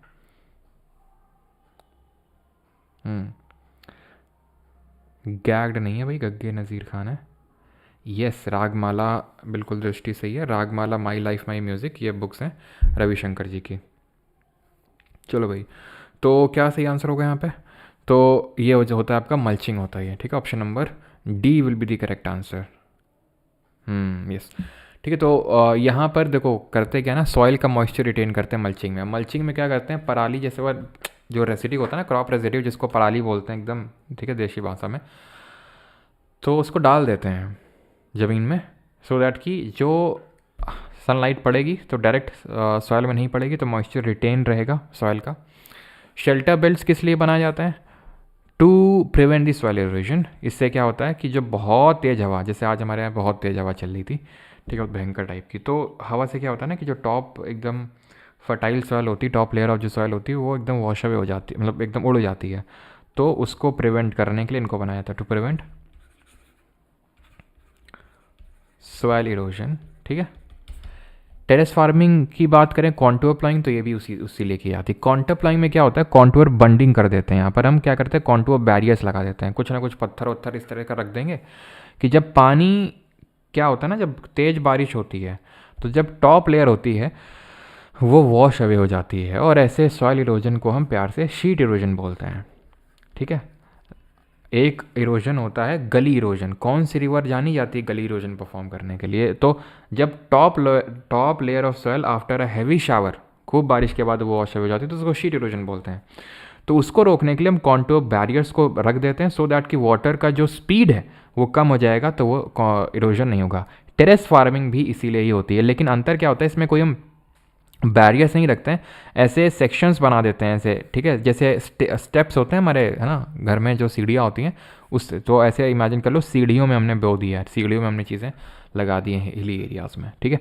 तो गली रोशन के लिए जानी जाती है अपनी चंबल, जो क्या करती है, रेवाइंस क्रिएट करती है, एंड देन उसी को हम बैडलैंड टोपोग्राफी बोलते हैं। Who said the following words, सरफरोशी की तमन्ना अब हमारे दिल में है, देखना है जोर कितना बाजुए कातिल में है। तो ये किसने कहा था? सुभाष चंद्र बोस, भगत सिंह, राम प्रसाद बिस्मिल, रास बिहारी बोस, किसने कहा था? तो बोस साहब ने तो ये कहा था कि बेटा पढ़ लो, हैं, हमने तो सिविल सर्विसेज निकाल लिया इतनी जल्दी, तुम भी पढ़ लो, एसएससी निकाल लो जल्दी से, है ना। आपको पता है ना, बोस जी ने मतलब सिविल सर्विसेज निकाल के छोड़ के, और वो भी ऐसे नहीं निकाला था, 4th रैंक थी, ऑल इंडिया नहीं ऑल वर्ल्ड, यस। क्योंकि वो जो ब्रिटिश इंडियन सिविल सर्विसेज थी that were open to everyone, मतलब ब्रिटिशर्स के लिए भी ओपन थी, ब्रिटिश की जितनी भी कॉलोनीज़ थी जैसे कि ऑस्ट्रेलिया वगैरह, जितने भी साउथ अफ्रीका वगैरह, सब के लिए ओपन रहती थी। उसमें 4th रैंक आए थे बोस जी, और लाने के बाद छोड़ दिए थे कि भाई हम ब्रिटिश मोनार्च के नाम की ओथ नहीं लेने वाले हैं वहाँ पे, ना ना ना ना, ओथ नहीं लेंगे, शपथ नहीं लेंगे, ब्रिटिशर्स के सामने नहीं झुकेंगे। तो जय Hind, give me blood and I shell give you freedom, ठीक है, गिव मी ब्लड, आई ये पूरा फिल कर लोगे ना, आई शैल गिव यू फ्रीडम, यानी कि तुम मुझे खून दो मैं तुम्हें आज़ादी दूंगा, दिल्ली चलो। तो ये सब नारे थे किसके? सुभाष बोस जी के। इनका जन्म दिवस होता है 23 जनवरी को, जिस दिन हम पराक्रम दिवस मनाते हैं, आपको पता होगा। He form the Azad Hind Fauj, no no no no, he form the all India forward bloc, और जो आज़ाद हिंद फौज है इंडियन नेशनल आर्मी 1942 में मोहन सिंह बनाते हैं, देन बाद में रास बिहारी बोस लीड करते हैं। ये बनाते नहीं, उसको ज्वाइन करते हैं, ज्वाइन करने के बाद उसमें रानी लक्ष्मीबाई जी के नाम का एक रेजिमेंट को रेज करते हैं वहाँ पे। तो ऑल इंडिया फॉरवर्ड ब्लॉक, क्या समझे गुरु, ये 1939 में 1939 में बनाते हैं, ठीक है। 1938 में एक नेशनल प्लानिंग कमेटी भी बनाते हैं, और उसके पहले चेयरमैन किसको बनाते हैं, जल्दी से बताओ? 1938 में नेशनल प्लानिंग कमेटी बनाते हैं, और उसका जो चेयरमैन है ना वो नेहरू। कौन? नेहरू। भगत सिंह की अगर बात करेंगे तो भगत सिंह जी के बारे में तो क्या ही कहने। भगत सिंह जी ने क्या किया था? 1926 में क्या बनाया था, जल्दी से बताओ? पंजाब नौजवान भारत सभा, और नौजवान भारत सभा। और ये कहाँ पर बनाई थी, कोई बताएगा कहाँ पर बनाई थी इन्होंने? 1928 में इन्होंने क्या किया था, 1929 में इन्होंने क्या किया था, ठीक है। और इनकी किताब का नाम बताएंगे तो ये इन्होंने लाहौर में बनाई थी, ठीक है। आज ये गानों में बहुत गाने बज रहे हैं, पता नहीं क्या हो है आज आसपास, कुछ तो है। तो भगत सिंह की अगर बात करेंगे तो वाई एम अथीस्ट, ठीक है, यानी कि मैं नास्तिक क्यों हूँ, वाई एम एन अथीस्ट, ये इन्होंने किताब लिखी थी, ठीक है। He subscribe to Marxism philosophy of socialism. 1928 में ही किल्ड सॉन्डर्स, जिसने की हत्या नहीं करी थी लाला लाजपत राय की, स्कॉट ने करी थी, लेकिन गलती से सॉन्डर्स मर गया बेचारा। 1929 में सेंट्रल लेजिस्लेटिव असेंबली में बॉम्ब फेंका था इन्होंने। एंड 1931 में 23 मार्च 1931 को 1931 को इनको फांसी की सज़ा हुई थी along with Rajguru and Sukhdev ji. और इसी दिन हम क्या मनाते हैं? शहीद दिवस मनाते हैं, यानी कि सेलिब्रेट करते हैं अपन जो मार्टायर्स डे। मार्टायर्स डे हम एक और दिन सेलिब्रेट करते हैं जिस दिन गांधी जी को मारा गया था नाथूराम गोडसे के द्वारा, 30 जनवरी को, 30 जनवरी को। और जब गांधी जी वापस आए थे साउथ अफ्रीका से, उस दिन हम कौन सा दिवस मनाते हैं ज़रा बताएंगे कमेंट में, तो यहाँ तक क्लियर होगा, ठीक है। तो आंसर क्या हो जाएगा? सुभाष चंद्र बोस तो होंगे नहीं, भगत सिंह भी नहीं होंगे, राम प्रसाद बिस्मिल। राम प्रसाद जो बिस्मिल है, he was involve in the formation of HRA, home rule बोल रहा हूँ, हिंदुस्तान रिपब्लिकन एसोसिएशन, जो 1924 में बनता है। कहाँ पर बनता है? अरे अपने कानपुर में, ठीक है। तो कानपुर में बनता है ये। और इसके बाद आपको पता है 1925 में एक इवेंट होता है, मतलब एक इंसिडेंट होता है जिसको कि HRA वाले ही लीड कर रहे होते हैं, और उसका नाम था काकोरी ट्रेन इंसिडेंट, जो कि लखनऊ के पास जगह पड़ती, वहाँ पे हुआ था, जहाँ पर ट्रेन की इससे आर्मरी को लूटने का प्रयास किया गया था। HRA के जो मेंबर्स थे, राम प्रसाद बिस्मिल, सचिन सान्याल जो फाउंडर थे HRA के, जैसी जोगेश चंद्र चैटर्जी, अशफाकुल्ला खान, रोशन सिंह, ये सब लोग इसमें इन्वॉल्व थे। तो मेन फाउंडर इसके सचिन सान्याल थे, और बाकी लोग भी राम प्रसाद बिस्मिल, अशफाकुल्ला खान, ये सब भी इन्वॉल्व थे, ठीक है। देन उसके बाद इन लोग को फांसी हो जाती है, फिर लोग भाग निकलते हैं। उसके बाद यही HRA बाद में बन के HSRA हो जाती है, हिंदुस्तान सोशलिस्ट रिपब्लिकन एसोसिएशन। ये बनती है 1928 में, फिरोज शाह कोटला में बनती है। और इसको बनाते हैं चंद्रशेखर आज़ाद, भगत सिंह, सुखदेव, ये लोग होते हैं इसमें। मेन जो फाउंडर होते हैं वो चंद्रशेखर आज़ाद होते हैं। क्या समझे गुरु? रास बिहारी बोस जो है ये आईएनए कि जब फाउंडर की बात आती है ना, आज़ाद हिंद फौज 1942, तो या तो मोहन सिंह ऑप्शन में होते हैं, वैसे तो मोहन सिंह ही है फाउंडर, लेकिन जब मोहन सिंह ऑप्शन में नहीं होते हैं तो रास बिहारी बोस ऑप्शन में होते हैं, तुम्हें वो टिक करना होता है, ठीक है। Mirza Kamran was the brother of which Mughal emperor? तो तुम लोग को पता है कामरान अकमल करके एक वो होता था पाकिस्तान का विकेट कीपर, बहुत आवाज़ मारता था भाई, बहुत आवाज़ मारता था, बैट्समैन बेचारे परेशान हो जाते थे, इतना ज़्यादा आवाज़ मारता था वो। दो भाई थे, एक तो ये कामरान, मतलब बड़ा भाई था कामरान अकमल, पीछे विकेट कीपिंग करता था, इसका छोटा भाई आया था, उसका उमर अकमल नाम था शायद, वो तो ठीक था, मतलब ठीक खेलता भी था। ये कामरान अकमल ना, ये जब भी वो नहीं तुमने देखा होगा बांग्लादेश का जो विकेट कीपर है वो क्या नाम है उसका, वो छोटा सा है, नागिन डांस करता रहता है, उसका जो नाम है, तो वो उसी की तरह था बिल्कुल, ठीक है, कि बातें मतलब काम कम बातें ज़्यादा टाइप था वो। हाँ, उमर अकमल उसका भाई था, ठीक है। तो मिर्ज़ा जो कामरान है was the brother of which Mughal emperor? Jahangir, Humayun, Akbar, Shahjahan. तो ये हुमायूं का भाई है। तो हुमायूं के कितने भाई थे? तो बॉलर नहीं था, पगले हो गया, कामरान अकबर बॉलर था, विकेट कीपिंग करता था। हाँ, मुश्तफ़िकुर, यस, मुश्तफ़िकुर नहीं, मुशफ़िकुर रहमान, हाँ। सईद अजमल नहीं था। चलो भाई, तो ओ यस, गहरी हिट है। चलो भाई, तो हाँ मुशफ़िकुर रहे वो है। तो हुमायूं के जो है अस्कर था, हिंडल था, कामरान था, ठीक है, यानी टोटल 4 भाई थे ये। तो कामरान को दिया गया था लाहौर और काबुल वाला क्षेत्र, लाहौर और काबुल, और हुमायूं को दिल्ली वाला दिया गया था, और अस्कर को नीचे वाला दिया गया था, मतलब नीचे वाला क्षेत्र ये, ठीक है, कुछ और मत समझना। तो ये जो नीचे वाला गुजरात वाला एरिया वो दिया गया था। तो ऑप्शन नंबर सेकंड यहाँ पे सही आंसर होगा, ठीक है। मिर्ज़ा कामरान हुमायूं का भाई था। हुमायूं जो है किसका बेटा था? बाबर का बेटा था। बाबर किसका बेटा था वो तो मुझे पता नहीं है, लेकिन बाबर के बारे में हमने क्या क्या पढ़ा था। तो 12 साल की उम्र में ये फरगना के थ्रोन पे बैठा था, है ना। 13 साल की उम्र में अकबर रूलर बना था। तो 12 साल की उम्र में फरगना के थ्रोन पे बैठा था, भगा दिया गया था वहाँ पे उज़्बेक्स के द्वारा। देन आके ये बैठा था 1504 में काबुल में, 1504 में। एंड ये खुद को डिसेंडेंट बताता था किसका? फादर के साइड से बताता था ये तैमूर का, और चंगेज़ खान का बताता था मदर के साइड से, ठीक है। देन 1526 में आपको पता है कि इसने फर्स्ट बैटल ऑफ पानीपत, पानी पिया खाना खाया, है ना, पानी पिया खाना खाया, चंदा लेके घर को गया। तो पानीपत, खानवा, चंदेरी, घाघरा। पानीपत 26, खानवा 27, राणा सांगा को रहा है। 26 में फर्स्ट बैटल ऑफ पानीपत में इब्राहिम लोदी को रहा है, दिल्ली सल्तनत को ख़त्म किया और मुगल डायनेस्टी को स्टैब्लिश किया। 1528 बैटल ऑफ चंदेरी, ठीक है, उसमें मदनी राय को हराया, और 1529 में अफगान्स को हराया। देन 1530 में मर गया। हुमायूं कैसे मरता है? हुमायूं का तो ऐसा होता है कि भाई हुमायूं का 1539 और 1540 में 2 बैटल हारता है शेर शाह के खिलाफ, है ना। ये हम लोगों ने पढ़ चुके हैं कि शेर शाह इसको हराता है। 1539 में तो एक तो होता है बैटल ऑफ कन्नौज, जिसको कि बैटल ऑफ बिलग्राम के नाम से जानते हैं, ठीक है, और सॉरी बैटल ऑफ चौसा, ठीक है, इस battle of Chausa, and then battle of Kannauj, जिसको बैटल ऑफ बिलीग्राम के नाम से जानते हैं। तो चौसा और कन्नौज में दोनों में हार मिलती है। ये चला जाता है वापस ईरान में। ईरान में असाफिद डायनेस्टी रूल कर रही होती है, वहाँ पे शरण ले लेता है, ठीक है। उसी टाइम पे अकबर का जन्म भी होता है।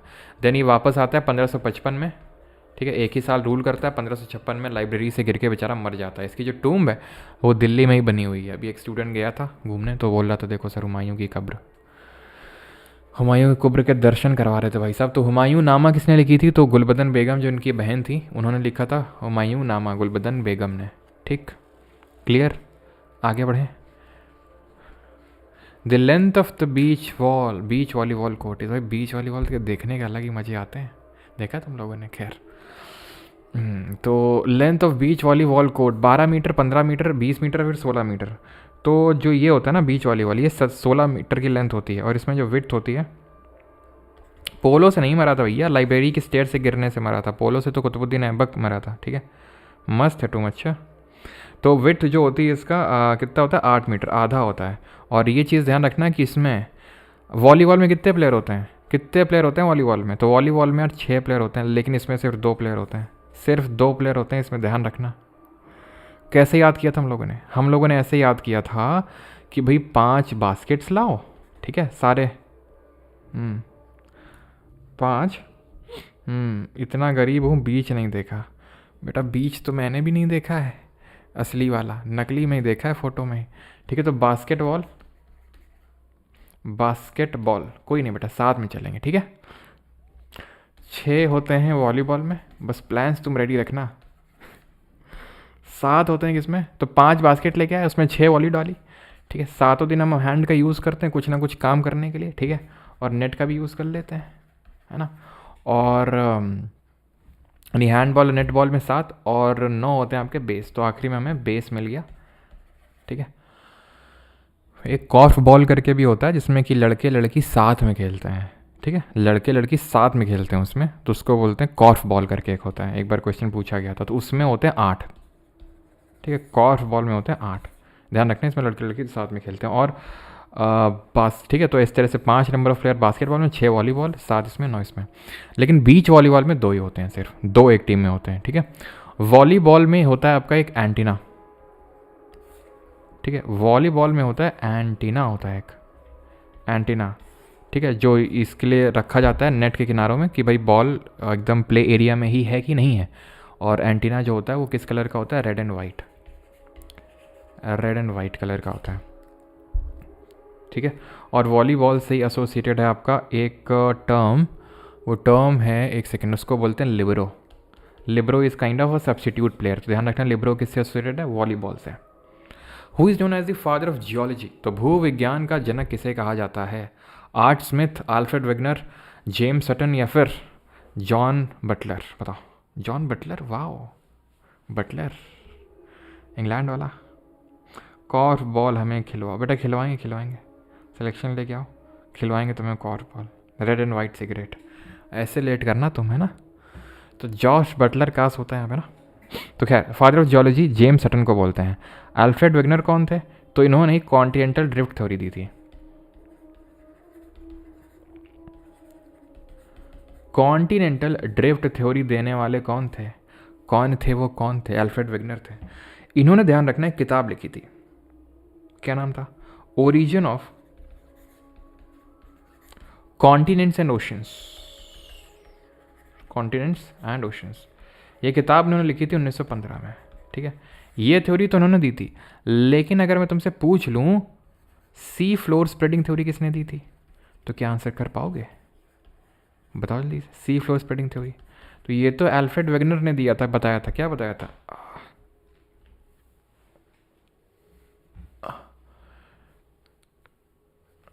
तो ये जो है अल्फ्रेड वेगनर ने बताया था कि पूरा लैंड मास एक साथ था जिसको बोला गया पैंजिया, और पूरा पानी एक साथ था पहले, पैंथालासा बोला गया, याद रहेगा ना, पैंजिया इज लैंड मास और पानी इज पैंथालासा। तो ये टूटा 2 पार्ट में, ऊपर वाला लॉरेशिया और नीचे वाला गोंडवाना लैंड, गोंडवाना लैंड, इसी गोंडवाना लैंड का ही पार्ट है इंडिया, ठीक है, गोंडवाना लैंड का ही पार्ट है इंडिया। और इंडिया अगर आपसे पूछ ले कि पहले किस कॉन्टिनेंट का पार्ट हुआ करता था, that the answer would be Africa, ठीक है। तो सी फ्लो स्प्रेडिंग थ्योरी जो है ये हैरी हेस ने दिया था,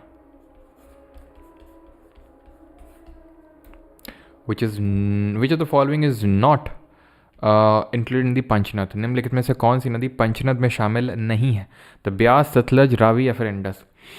तो पंचनद क्या है, 5 नदियों का समूह। ये जल्दी से बताओ, मैंने इंडस रिवर सिस्टम पढ़ाया अभी तक कि नहीं पढ़ाया, तो फिर मैं डिटेल में कराऊँ अगर ना पढ़ाया तो, बताओ।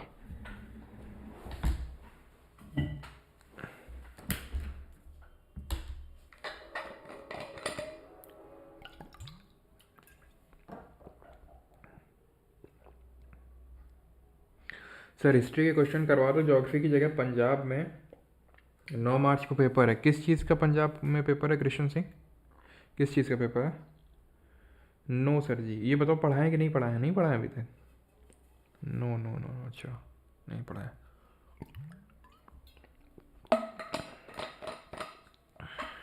अच्छा ठीक है। कृष्ण सिंह किस चीज़ का पेपर है?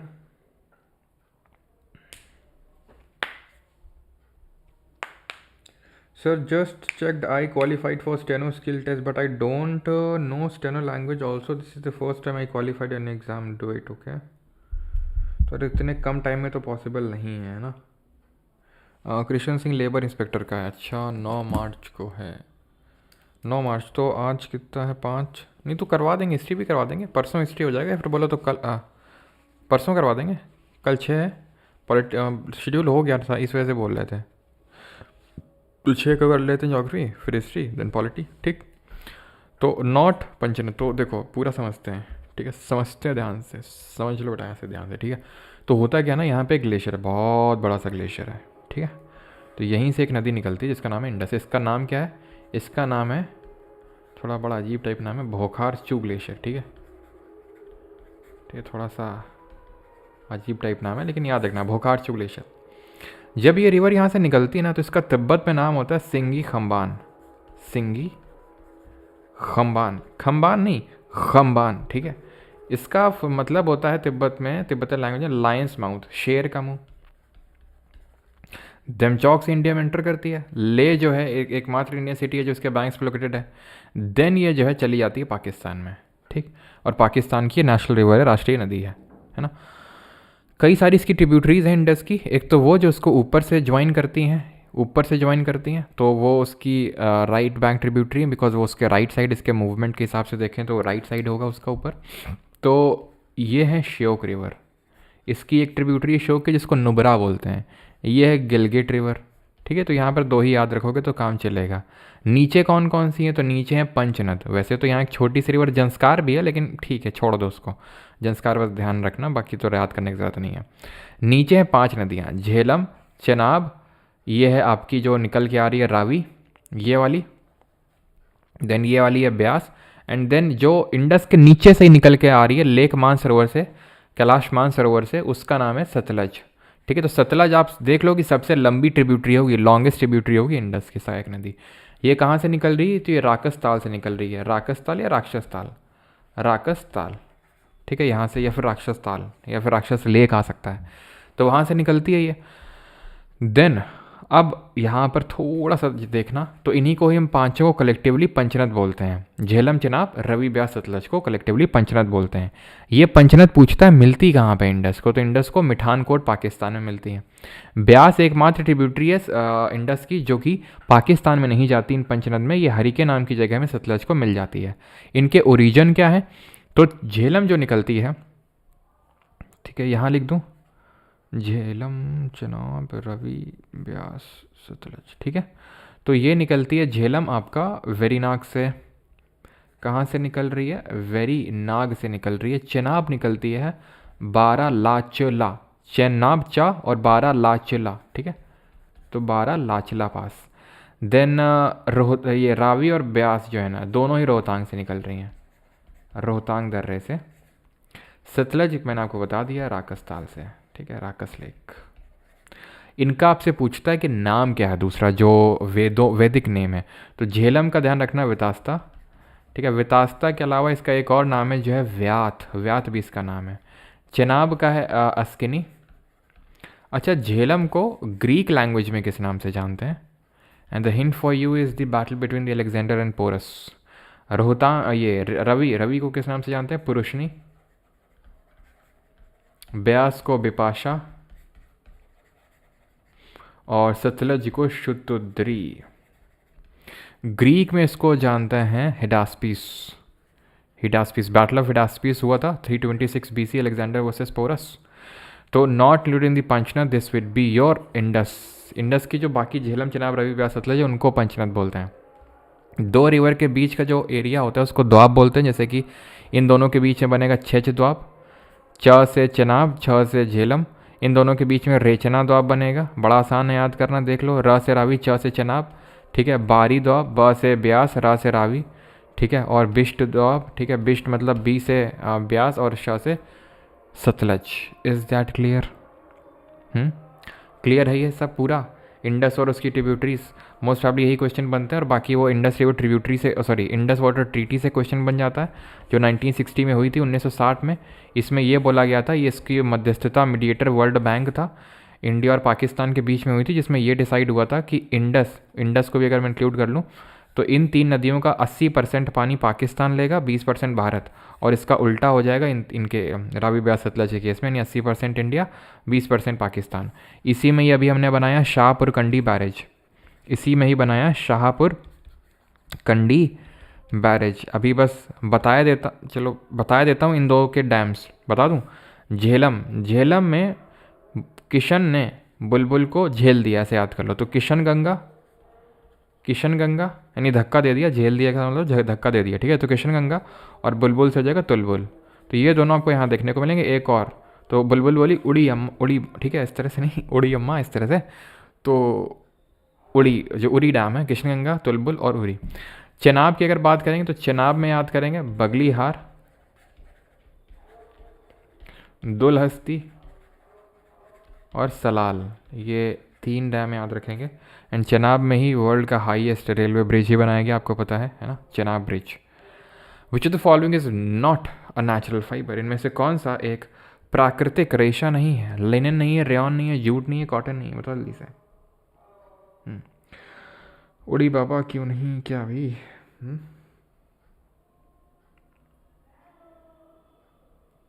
हाय, नाम है क्या, मनमत चिरवांकर, ओके। हमने अच्छा बेटा, चलो भाई। तो नॉट नेचुरल फाइबर, तो लिनन तो होता है, रेयन नहीं होता है आपका, जूट, कॉटन, हेम्प भी आपका नेचुरल फाइबर होता है, ध्यान रखना। हेम्प बता चुका हूँ आपको। बाकी पहली कॉटन की factory, cotton mill, jute mill, जल्दी से रिकॉल करो यार, ठीक है। 1818 में बनी थी पहली कॉटन मिल। कहाँ बनी थी? कलकत्ता में बनी थी, याद है आपको? एकलैंड, क्या नाम था उसका, जो पहली मिल बनी थी कॉटन की। देन उसके बाद वो फेल कर गई 1854 में। Then Bombay spinning and weaving mill बनी, ठीक है, KG एंड डेबर में, बॉम्बे में। देन पहली जूट मिल बनती है 1855 में, कहाँ पर? उसको बोलते हैं एकलैंड मिल, रिशरा, वेस्ट बंगाल में, वो बनती है, ठीक है। और पहली कॉटन मिल जो 1818 में बनती है, उसका नाम क्या था? वो कहाँ पर बनी थी? फोर्ट ग्लॉस्टर में, ठीक है, कलकत्ता में। Players that stop dribbling in handball have to pass a shot with in. तो हैंडबॉल में अगर आपने ड्रिबलिंग बंद कर दी तो आपको शॉट कितनी देर में पास करना होगा? ऐसे नहीं कि बस आराम से लिए हुए ताड़ रहे हैं, मतलब देख रहे हैं और बस, है ना, लिए हुए बॉल को। तो आपको इसको तुरंत देना होता है 3 सेकंड के अंदर, ठीक है, ज़्यादा टाइम नहीं दिया था आपको इसमें। हैंडबॉल में कितने नंबर ऑफ प्लेयर होते हैं, जल्दी से बताइए। ड्रिबलिंग जो टर्म है ये आपका फुटबॉल से भी एसोसिएटेड है, ठीक है, ये आपका हॉकी से भी एसोसिएटेड है, ये आपका बास्केटबॉल से भी एसोसिएटेड है ना। एंड द 20th क्वेश्चन, ये रहा आपकी स्क्रीन पे। How thick is the lithosphere? Lithosphere कितना मोटा है? बताओ ये कितना मोटा है लिथोस्फीयर? तो लिथोस्फीयर होता है क्या, पहले ये समझ लें, ठीक है। तो लिथोस्फीयर जो होता है ना, ये हमारी, यहाँ पे समझो तुम, ठीक है। तो ये है हमारी अर्थ की टिप्पी, हमने निकाल ली, और ये टॉप लेयर हो गई, ये मिडिल लेयर हो गई, और ये, ठीक है। तो इसको बोलते हैं क्रस्ट, ये है आपका मैंटल, और ये है आपका कोर, ठीक है। तो क्रस्ट को पूरा ले लो, पूरा क्रस्ट, और ये जो मैंटल है ना, इसको हम ऐसे 2 पार्ट में डिवाइड कर देते हैं, ये अपर और ये नीचे वाला लोअर। अपर वाले में जो ऊपर वाला पार्ट है ना, ये एकदम सॉलिड पार्ट, ये एकदम, ठीक है, बहुत पतला सा, इसको बोलते हैं लिथोस्फीयर। लिथोस्फीयर क्या है? स्थल मंडल जिसको हिंदी में बोल रहे हैं। तो ये एक तो पूरा क्रस्ट है,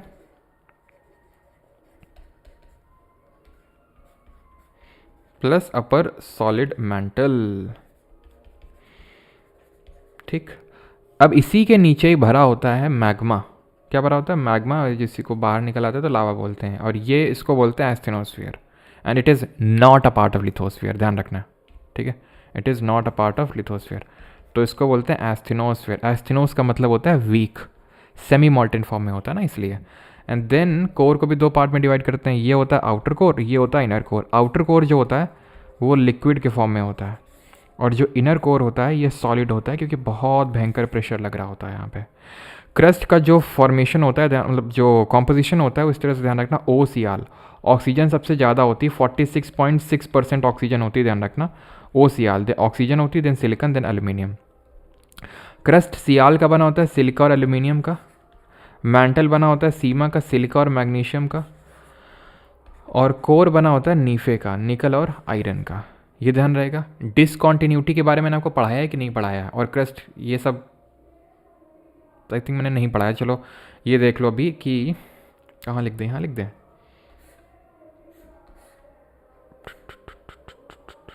कैसे लिख दें, कैसे लिख दें, कैसे लिख दें, यहाँ लिख दें क्रस्ट, यहाँ लिख दें मैंटल, यहाँ लिख दें कोर। समझ में आ रहा है? क्रस्ट है, ये मैंटल है, ये कोर है, ठीक। यहाँ पे लिख देते हैं बाई वॉल्यूम और यहाँ लिख देते हैं बाई मास, ठीक है। तो बाई वॉल्यूम 1% है, 84% है, एंड ये 15% है। 1% है, 68% है, कितना बच गया? हाँ जी 31%, ठीक है। तो बाई मास ये कॉम्पोजिशन ध्यान रखना। डिसकॉन्टिन्यूटी अभी पढ़ना चाहोगे या कल पढ़ा दें इसको? कल पढ़ा देंगे, ठीक है, ज़्यादा हो जाएगा। आज के लिए इतना ही रखता है। थिकनेस कितनी होती है? तो क्रस्ट की होती है 0 से लेके 100, ठीक है। क्रस्ट जो होता है 0 से लेके 100 तक होता है, और ये जो होता है मेंटली 2900 किलोमीटर तक होता है। और कोर तो वही अंदर तक जाएगा एकदम, अर्थ की जितनी रेडियस होती है लगभग 6378 किलोमीटर, ठीक है, पूरा जाएगा। अब लिथोस्फीयर क्या होता है? पूरा क्रस्ट ले लो तुम और थोड़ा सा मेंटल, यानी 200 किलोमीटर तक जाएगा ये, ठीक है, लिथोस्फीयर। क्रस्ट दो तरह का होता है। क्रस्ट जो होता है दो तरह का होता है। एक तो होता है कॉन्टिनेंटल, कॉन्टिनेंटल होता है, अभी नहीं बता रहे हैं, ठीक है, जो डिसकॉन्टिन्यूटी है कल बताएंगे। और एक होता है ओशनिक। कॉन्टिनेंटल जो होता है, दो चीज़ें बस ध्यान रखनी है, ये ग्रेनिटिक रॉक का बना होता है, ये बसाल्टिक रॉक का बना होता है। और ये जो होता है आपका जो ओशनिक वाला, ये डेंस होता है और थिन होता है, डेंस होता है और थिन होता है। तो ऑब्वियस ये बात है, कॉन्टिनेंटल वाला लाइट होगा और थिक होगा। अब आ जाओ क्वेश्चंस ऑफ साइंस में। पहला क्वेश्चन,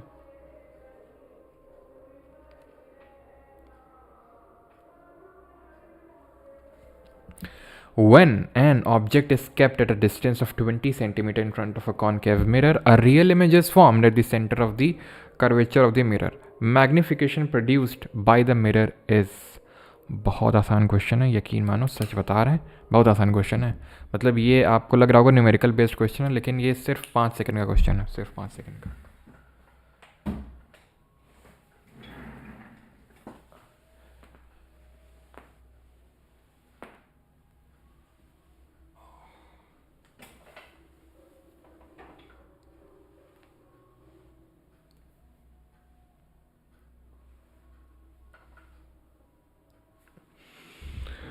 तो आई होप आपने कर लिया होगा इसको।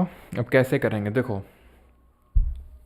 Image form by a concave mirror, यानी कि अवतल प्रतिबिंब के द्वारा बनाए गए, जो अवतल दर्पण के द्वारा बनाए गए जो क्या हम बोलेंगे उसको, जो इमेजेस हैं वो हम देखते हैं, ठीक है। तो ये कॉनकेव मिरर है, ध्यान से समझना। जब ऑब्जेक्ट इन्फिनिटी पे है तो इमेज कहाँ बन रही है? फोकस पे। जब ऑब्जेक्ट को हम और पास लेके आए, beyond the centre of curvature किया, ये आई होप आपको पता होगा। ये हमारा मिरर होता है। कॉनकेव मिरर में जो पॉलिश होता है वो कर्व्ड साइड में होता है, जो कर्व्ड आउटवर्ड होता है, और जो कर्व्ड इनवर्ड होता है वो रिफ्लेक्टिंग साइड होता है। कर्व्ड इनवर्ड वो रिफ्लेक्टिंग आउटसाइड होता है, ये डेफिनेशन है। ये जो लाइन मैंने ड्रॉ करी इसको प्रिंसिपल एक्सिस बोलते हैं। जो जहाँ से कट करेगा इसको ये ओरिजिन हो जाएगा, पॉइंट ऑफ ओरिजिन। एंड यहाँ पे या फिर उसको पोल भी बोल देते हैं, ठीक है। यहाँ पर होता है आपका फोकस और ये होता है आपका सेंटर ऑफ कर्वेचर, क्योंकि ये स्फेरिकल मिरर होता है, स्फेरिकल मिरर का पार्ट होता है। तो ये एक स्फीयर है, गोला था एक पूरा, उससे काट के बनाया गया, तो उसका गोले का जो सेंटर है वो सेंटर ऑफ कर्वेचर, ये फोकस होता है, ठीक है। एंड यू शुड नो कि जो सेंटर ऑफ कर्वेचर होता है is twice of focal length, है ना। फोकल लेंथ कॉनकेव मिरर की पॉजिटिव होती है कि नेगेटिव, तब तक तुम ये बताओ, ठीक है। तो इन्फिनिटी से थोड़ा सा पास लाए, beyond the centre of curvature किया। कहाँ पर किया? Beyond centre of curvature. तो जो इमेज थी वो फोकस से थोड़ा दूर हटी, फोकस और सेंटर ऑफ कर्वेचर के बीच बनी। हम ऑब्जेक्ट को और पास ले गए, हमने सेंटर ऑफ कर्वेचर पे ही रख दिया क्या ऑब्जेक्ट। इमेज कहाँ बनी? वो फोकस से और दूर गई और इमेज भी सेंटर ऑफ कर्वेचर पे बन गई।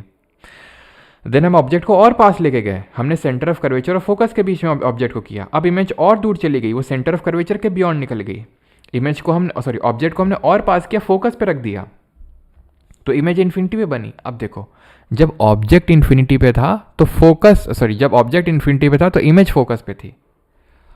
ऑब्जेक्ट आज फोकस पे है तो इमेज इन्फिनिटी पे बन रही है। इन्फिनिटी पे ऑब्जेक्ट है तो इमेज फोकस पे बन रही है, और यहां पर ऑब्जेक्ट अगर फोकस पे तो इमेज इन्फिनिटी पे बन रही है। ऑब्जेक्ट अगर बियॉन्ड सी है तो इमेज सी और एफ के बीच बन रही है, और अगर ऑब्जेक्ट सी और एफ के बीच में है, ऑब्जेक्ट अगर सी और एफ के बीच में है तो इमेज बियॉन्ड सी बन रही है। अगर ऑब्जेक्ट बियॉन्ड सी है तो इमेज सी और एफ के बीच बन रही है, और अगर ऑब्जेक्ट सी और एफ के बीच में है तो इमेज बियॉन्ड सी बन रही है, और अगर सी पे है ऑब्जेक्ट तो इमेज भी सी पे बन रही है। और देखो तुम, यहां पर जो इमेज बन रही है वो एक्सट्रीमली क्या है, डिमिनिश्ड है स्मॉल साइज की, है स्मॉल साइज की, यहां पे आपका दिख रहा है। ठीक है, फिर क्या हुआ यहां पे, फिर ये आपका तीसरा केस है जहां पर ये सेम साइज की इमेज बन रही है ना। यहां पर इमेज थोड़ी सी बड़ी हुई, यहां पर क्या है, यहां पर तो एकदम है ही नहीं, एक्सट्रीमली डिमिनिश्ड इमेज, आप ऐसे समझ लो एक्सट्रीमली डिमिनिश्ड इमेज है यहां पर, एक्सट्रीमली डिमिनिश्ड, हाईली डिमिनिश्ड। यहां डिमिनिश हुई, नहीं कुछ तो दिख रही है, एक्सट्रीमली डिमिनिश्ड नहीं लेकिन डिमिनिश्ड है। यहां पर जो है आपका, और एक चीज़ मैं बताना भूल गया था, मैं देख लेता हूँ एक बार, इस वाले क्वेश्चन में जैसे कि जितनी जनता होगी उसका 100-200 कम हो जाएंगे अभी लास्ट में पढ़ाते पढ़ाते तक। देखो 100 तो देखो कम हो गया 1.7, ये देखो मैं बताना भूल गया था। जैसे मैं वो कैपिटल रिसीट और कैपिटल एक्सपेंडिचर समझाता हूँ ना, तो वहाँ पर जनता कम हो जाती है, वैसे यहाँ पे भी। लेकिन अगर आप ये समझ गए ना, ये मैं क्यों इतना समझा रहा हूँ, या एक तो तरीका है कि न्यूमेरिकल से कर लो, और एक तो तरीका है कि समझ ही कर लो। अब कैसे ये 5 सेकंड में उड़ जाएगा तो मैं आपको बताऊँगा अभी। ALP का पूछा हुआ क्वेश्चन है ना। तो ये चीज़ आपको समझ में आ रही है कि जब ऑब्जेक्ट इन्फिनिटी पे है, ठीक है, तो अब मैं साइज़ की बात कर रहा था, तो highly diminished, same size, enlarge नहीं बड़ी, हाईली एनलार्ज बहुत बड़ी। और ये एक्सेप्शनल केस होता है।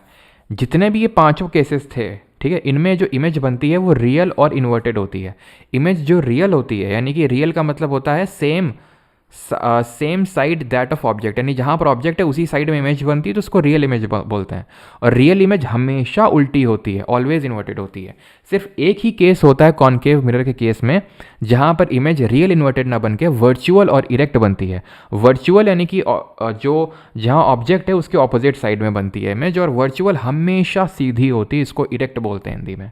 ठीक है, एक्सेप्शनल केस है बस ये, बाकी सब में रियल इन्वर्टेड बन रही है। अब यहाँ पर बोला क्या है कि भाई ऑब्जेक्ट जो है 20 सेंटीमीटर पे रखा है, ठीक है 20 centimetre concave mirror, a real image is found at centre of curvature. Concave mirror है, कॉनकेव मिरर पे सेंटर ऑफ कर्वेचर पे इमेज कब बनती है, जब ऑब्जेक्ट भी सेंटर ऑफ कर्वेचर पे रखा हो, और वो सेम साइज की इमेज बनती है। सेम साइज की इमेज बनती है यानी कि मैग्निफिकेशन का मतलब होता है क्या, height of image upon height of object. यहां पे तो दोनों सेम है 1, लेकिन ये -1 क्या है, -1 भी बड़े आसानी से, अगर +1 भी लिखा होता, +1 -1 दो ऑप्शन होता है, तो भी बड़ी आसानी से कर देते। क्यों? क्योंकि इमेज जो है इन्वर्टेड बनी, उल्टी। आप ये एक्सिस पढ़ते हो मैथ्स में कि ये आपका पॉजिटिव वाई एक्सिस है और ये आपका नेगेटिव वाई एक्सिस है, तो उसी तरह से जो कार्टेशियन सिस्टम आप पढ़ते हो मैथ्स में कि ये पॉजिटिव एक्स एक्सिस है, ये नेगेटिव एक्स एक्सिस है, वही कार्टेशियन सिस्टम यहाँ पे भी चलता है। ठीक है, तो इस तरह से इन्वर्टेड इमेज बन रही है, मतलब ये नेगेटिव एक्सिस में बन रही है, तो -1 याद है, ये मतलब ध्यान रहेगा ये आपको। ठीक है, तो इस तरह से आप कर सकते थे इसको, क्योंकि भाई मैंने देखा यार ये तो 20 सेंटीमीटर रखा है, और सेंटर ऑफ कर्वेचर पे अगर इमेज बन रही तो मतलब ऑब्जेक्ट भी सेंटर ऑफ कर्वेचर पे रखा होगा। यानी जब ये तो होता है, ये वाले केस में तो दोनों का सेम साइज होता है ऑब्जेक्ट और इमेज का, और क्योंकि भाई नीचे की ओर बनती इन्वर्टेड तो -1 होगा, खत्म, कोई फॉर्मूला वॉर्मूला कुछ नहीं लगाना था यहाँ पे। ये कॉन्वेक्स मिरर का है। कॉन्वेक्स मिरर हमेशा वर्चुअल इरेक्ट इमेज बनाता है, हमेशा वर्चुअल इरेक्ट, ये हमेशा रियल इन्वर्टेड बनाता है, एक्सेप्ट वन केस। वो वन केस कौन है, जब फोकस और पोल, पोल क्या है, ये आपका पोल, यहाँ पर जब ऑब्जेक्ट रखा होता है फोकस और पोल के बीच में, तब ये क्या होता है, बहुत छोटी से छोटी, सेम, बड़ी, बहुत बड़ी, इस तरह से चलता है। ये हमेशा छोटी बनाएगा। यहाँ पॉइंट साइज ऑब्जेक्ट है और यहाँ पे स्मॉलर, यानी कि सेम साइज भी भूल जाओ और बड़ा तो भूल जाओ इसमें, किसमें, कॉन्वेक्स मिरर में। ध्यान ये रखना, कॉनकेव चाहे मिरर हो और चाहे लेंस हो, दोनों का जो फोकल लेंथ होता है वो नेगेटिव होता है, और कॉन्वेक्स में, उत्तल में, चाहे मिरर हो चाहे लेंस हो, दोनों का जो फोकल लेंथ होता है वो पॉजिटिव ही होता है। और एक चीज़ और ध्यान रखना कि जो कॉनकेव मिरर में इमेज फॉर्मेशन आप पढ़ते हो, ऐसा ही कुछ इमेज फॉर्मेशन आपको कॉन्वेक्स लेंस में देखने को मिलता है, और जो आप कॉन्वेक्स वाइसे वर्सा यानी कॉन्वेक्स मिरर में जो आप पढ़ते हो वही कॉन्केव लेंस में आपको देखने को मिलता है इमेज का फॉर्मेशन। फॉर करंट, अभी हमारा अगले वीक से मंडे से फिजिक्स ही स्टार्ट होने वाला है। फॉर करंट कैरिंग लूप मतलब बैच में circular loop the field strength is, धारा ले जाने वाले वृत्ताकार लूप के लिए क्षेत्र की ताकत maximum at the centre, maximum at the periphery, undetermined at the periphery, या फिर मिनिमम एट द सेंटर। बताओ।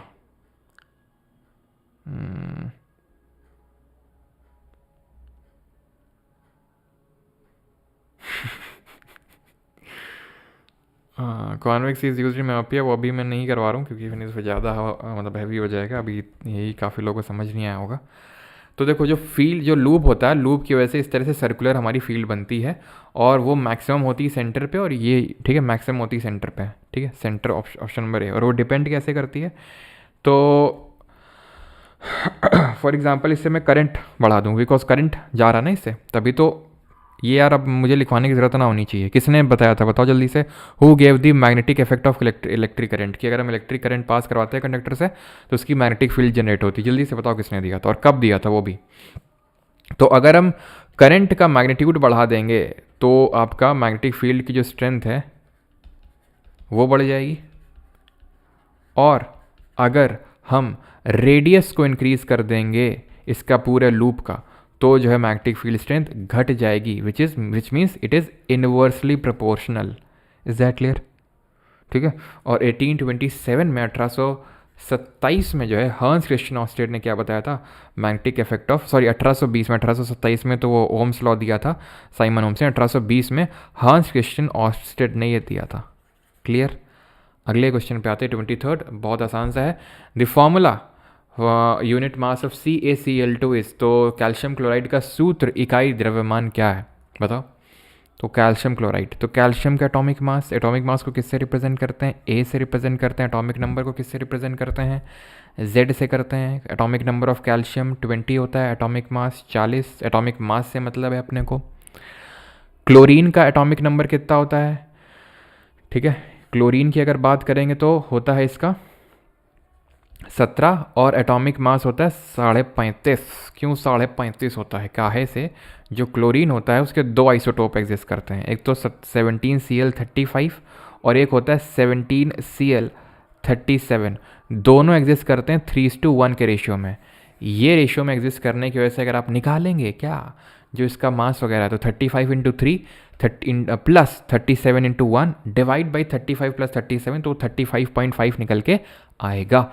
अब क्लोरीन तो यहाँ 2 हैं तो 2 का गुणा कर देंगे यहाँ पर, तो ये 40 प्लस 35.5 इंटू 2, तो ये 35.5 इंटू 2, 35 दूनी 70, तो 35.5 इंटू 2 71, 40 प्लस 71 कितना आ जाएगा 111 एटॉमिक मास यूनिट, या फिर AMU को ही एटॉमिक मास यूनिट को ही हम U भी लिख देते हैं, है ना। Which meter is used for the measurement of heat, तो ऊष्मा मापने के लिए किस मीटर का प्रयोग किया जाता है, एनर्जी वाला अमीटर, वॉट मीटर, या फिर कैलोरी मीटर, बता जल्दी से। तो मेजरमेंट ऑफ हीट अमीटर तो यूज़ करेंगे कहाँ पर, अमीटर को यूज़ करेंगे करंट को मेजर करने के लिए। वॉट मीटर का यूज़ करेंगे पावर को मेजर करने के लिए, पावर की यूनिट होती है वॉट, करंट की यूनिट क्या होती है उसी तरह बताएंगे कैलोरी मीटर, और एक कैलोरी में कितने जूल होते हैं, तो करंट जो है उसकी यूनिट होती है एम्पियर। रेजिस्टेंस की ओम, स्पेसिफिक रेजिस्टेंस है वो रेजिस्टिविटी जिसको हिंदी में प्रतिरोधकता या फिर विशिष्ट प्रतिरोधकता बोलते हैं, ओम मीटर। कंडक्टेंस की निचालकता की सीमन होती है, या फिर ओम इनवर्स भी उसको बोलते हैं हम, ठीक है, या फिर मो भी बोलते हैं। देन कैपेसिटेंस की यानी कि संधारिता की फैरेड होती है। पोटेंशियल डिफरेंस यानी विभवांतर की वोल्ट होती है, और एक कैलोरी में होते हैं 4.18 जूल, बोले तो 4.2 जूल होते हैं, ठीक है। एंड होमवर्क क्वेश्चन आपके लिए ये रहा आपकी स्क्रीन पे। In colloids which of the following is correct example of foam, colloid में निम्नलिखित में से कौन सा फोम का सही उदाहरण है, प्यूमाइस, मेस, जेली या फिर फॉग, ठीक है। रिकॉर्डेड आपका जब जाएगा सेशन तो आपको इसका आंसर देना है। पिछले वाले लेक्चर का ये था question, select the correct option for liquid connective tissue, तरल संयोजी ऊतक के लिए सही विकल्प का चयन करना है। तो cartilage, adipose connective tissue, blood या फिर एरियोलर कनेक्टिव टिश्यू, बताओ।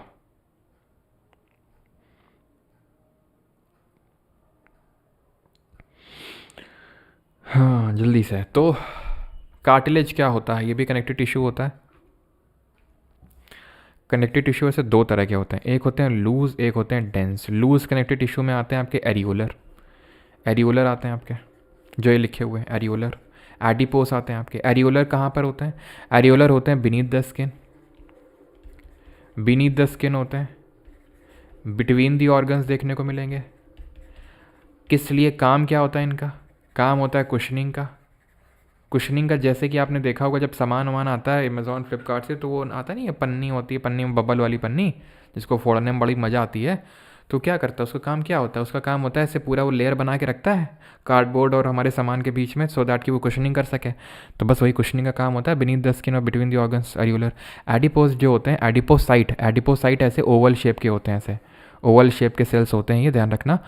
ये होते हैं एडिपोसाइट, ओवल शेप होता है इनका, ठीक है। तो एडिपोज जो कनेक्टिव टिश्यू हैं ये आपके फैट स्टोरिंग टिश्यू होते हैं। तो जो लोग बहुत मोटे होते हैं तो उनके एडिपोज टिश्यू में बहुत फैट स्टोर होता है। Blood is your liquid connective tissue. Blood है, लिम्फ है। ब्लड और लिम्फ में अंतर क्या होता है? ब्लड और लिम्फ में क्या अंतर होता है? ब्लड और लिम्फ में अंतर ये होता है कि blood is plasma without RBC, ठीक है। Blood is plasma without RBC, यानी कि लिम्फ में आरबीसी नहीं होते हैं, रेड ब्लड सेल नहीं होते हैं, तो क्या होते हैं? वाइट ब्लड सेल होंगे, डब्ल्यूबीसी होंगी, ठीक है। प्लाज्मा होगा और उसमें आपका डब्ल्यूबीसी होंगी। और इसका काम क्या होता है लिम्फ का?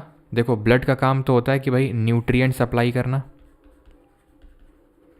न्यूट्रिएंट सप्लाई करना, ऑक्सीजन की सप्लाई करना, ये सब काम होता है अपने ब्लड का, ठीक है। ये तो कल वाले लेक्चर में हम इसको पूरा कवर करेंगे, ठीक है। कल वाले लेक्चर में कवर करते हैं इसको पूरा, ब्लड और लिम्फ को, ठीक है। अभी के लिए सिर्फ इतना ध्यान रख लो, टिश्यू, कनेक्टिव टिश्यू। और कनेक्टिव टिश्यू में हम लोग और देख लेते हैं, जैसे कि लिगामेंट और टेंडन का काम क्या होता है। लिगामेंट भी होता है आपका और टेंडन भी होता है, इनका काम क्या होता है? तो हम याद इसको ऐसे करते हैं, MTB। ढोलक बज रही बेटा, देख रहे हो? बुलौआ आया है, चलना है कि नहीं चलना है? मसल से बोन को कनेक्ट करने का काम होता है। ये जो लिगामेंट होता है ये आपका बोन को बोन से कनेक्ट करने का काम करता है, ये चीज़ ध्यान रखना है। MTV करके नहीं, वो एक चैनल आता था पहले, ठीक है, जिसमें कि छिप छिप के आप देखते थे घर में, तो वही वाला चैनल है ये MTV। तो MTB याद कर लो, मसल, टेंडन, बोन, और ये आपका बोन से बोन को जोड़ता है लिगामेंट, ठीक है। तो कितना आपका स्कोर आया जल्दी से बताइए।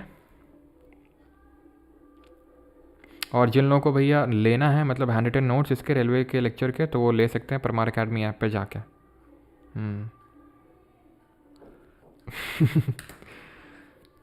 अरे नर्डी ब्लेंड काहे परेशान हो रहे हो तुम? कोई ब्लॉक करें क्या हम? हैं 1.7 के अटेंडेंस, तो हम क्या करें? ये इसी बात में परेशान है उतनी देर से। सर आज सिर्फ 1.7 के अटेंडेंस था, आज सिर्फ 1.7 के अटेंडेंस था, तो क्या करें हम?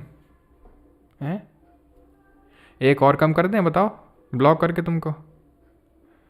फिर करते रहे ना 1.7 के 1.7 के। माइंड थक गया सर। बेटा तुम्हारा माइंड थका है, मेरा माइंड, मुंह, आँखें सब थके हैं। नोट्स में आज सभी कुछ ऐड होता है। 24 आ गया कार्तिक, अच्छा।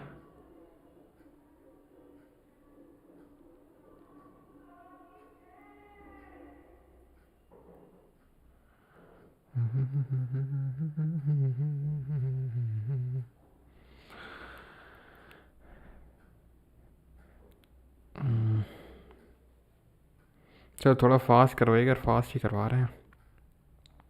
कंप्यूटर वाला पोर्शन हम अमन सर से बोल के करवा देंगे, है ना।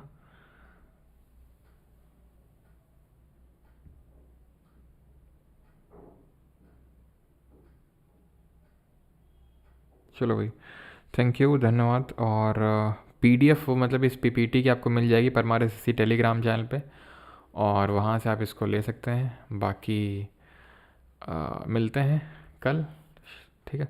सुबह मिलेंगे यार, ठीक है, सुबह ज्योग्राफी क्वेश्चंस करेंगे। चलिए भाई, थैंक यू, धन्यवाद। और भाई SSC GD की पूरी आंसर की PDF आ चुकी है परमार अकेडमी ऐप पे और टेलीग्राम चैनल पे परमार SSC पे, तो उसको आप डाउनलोड कर लीजिए। Right, thank you.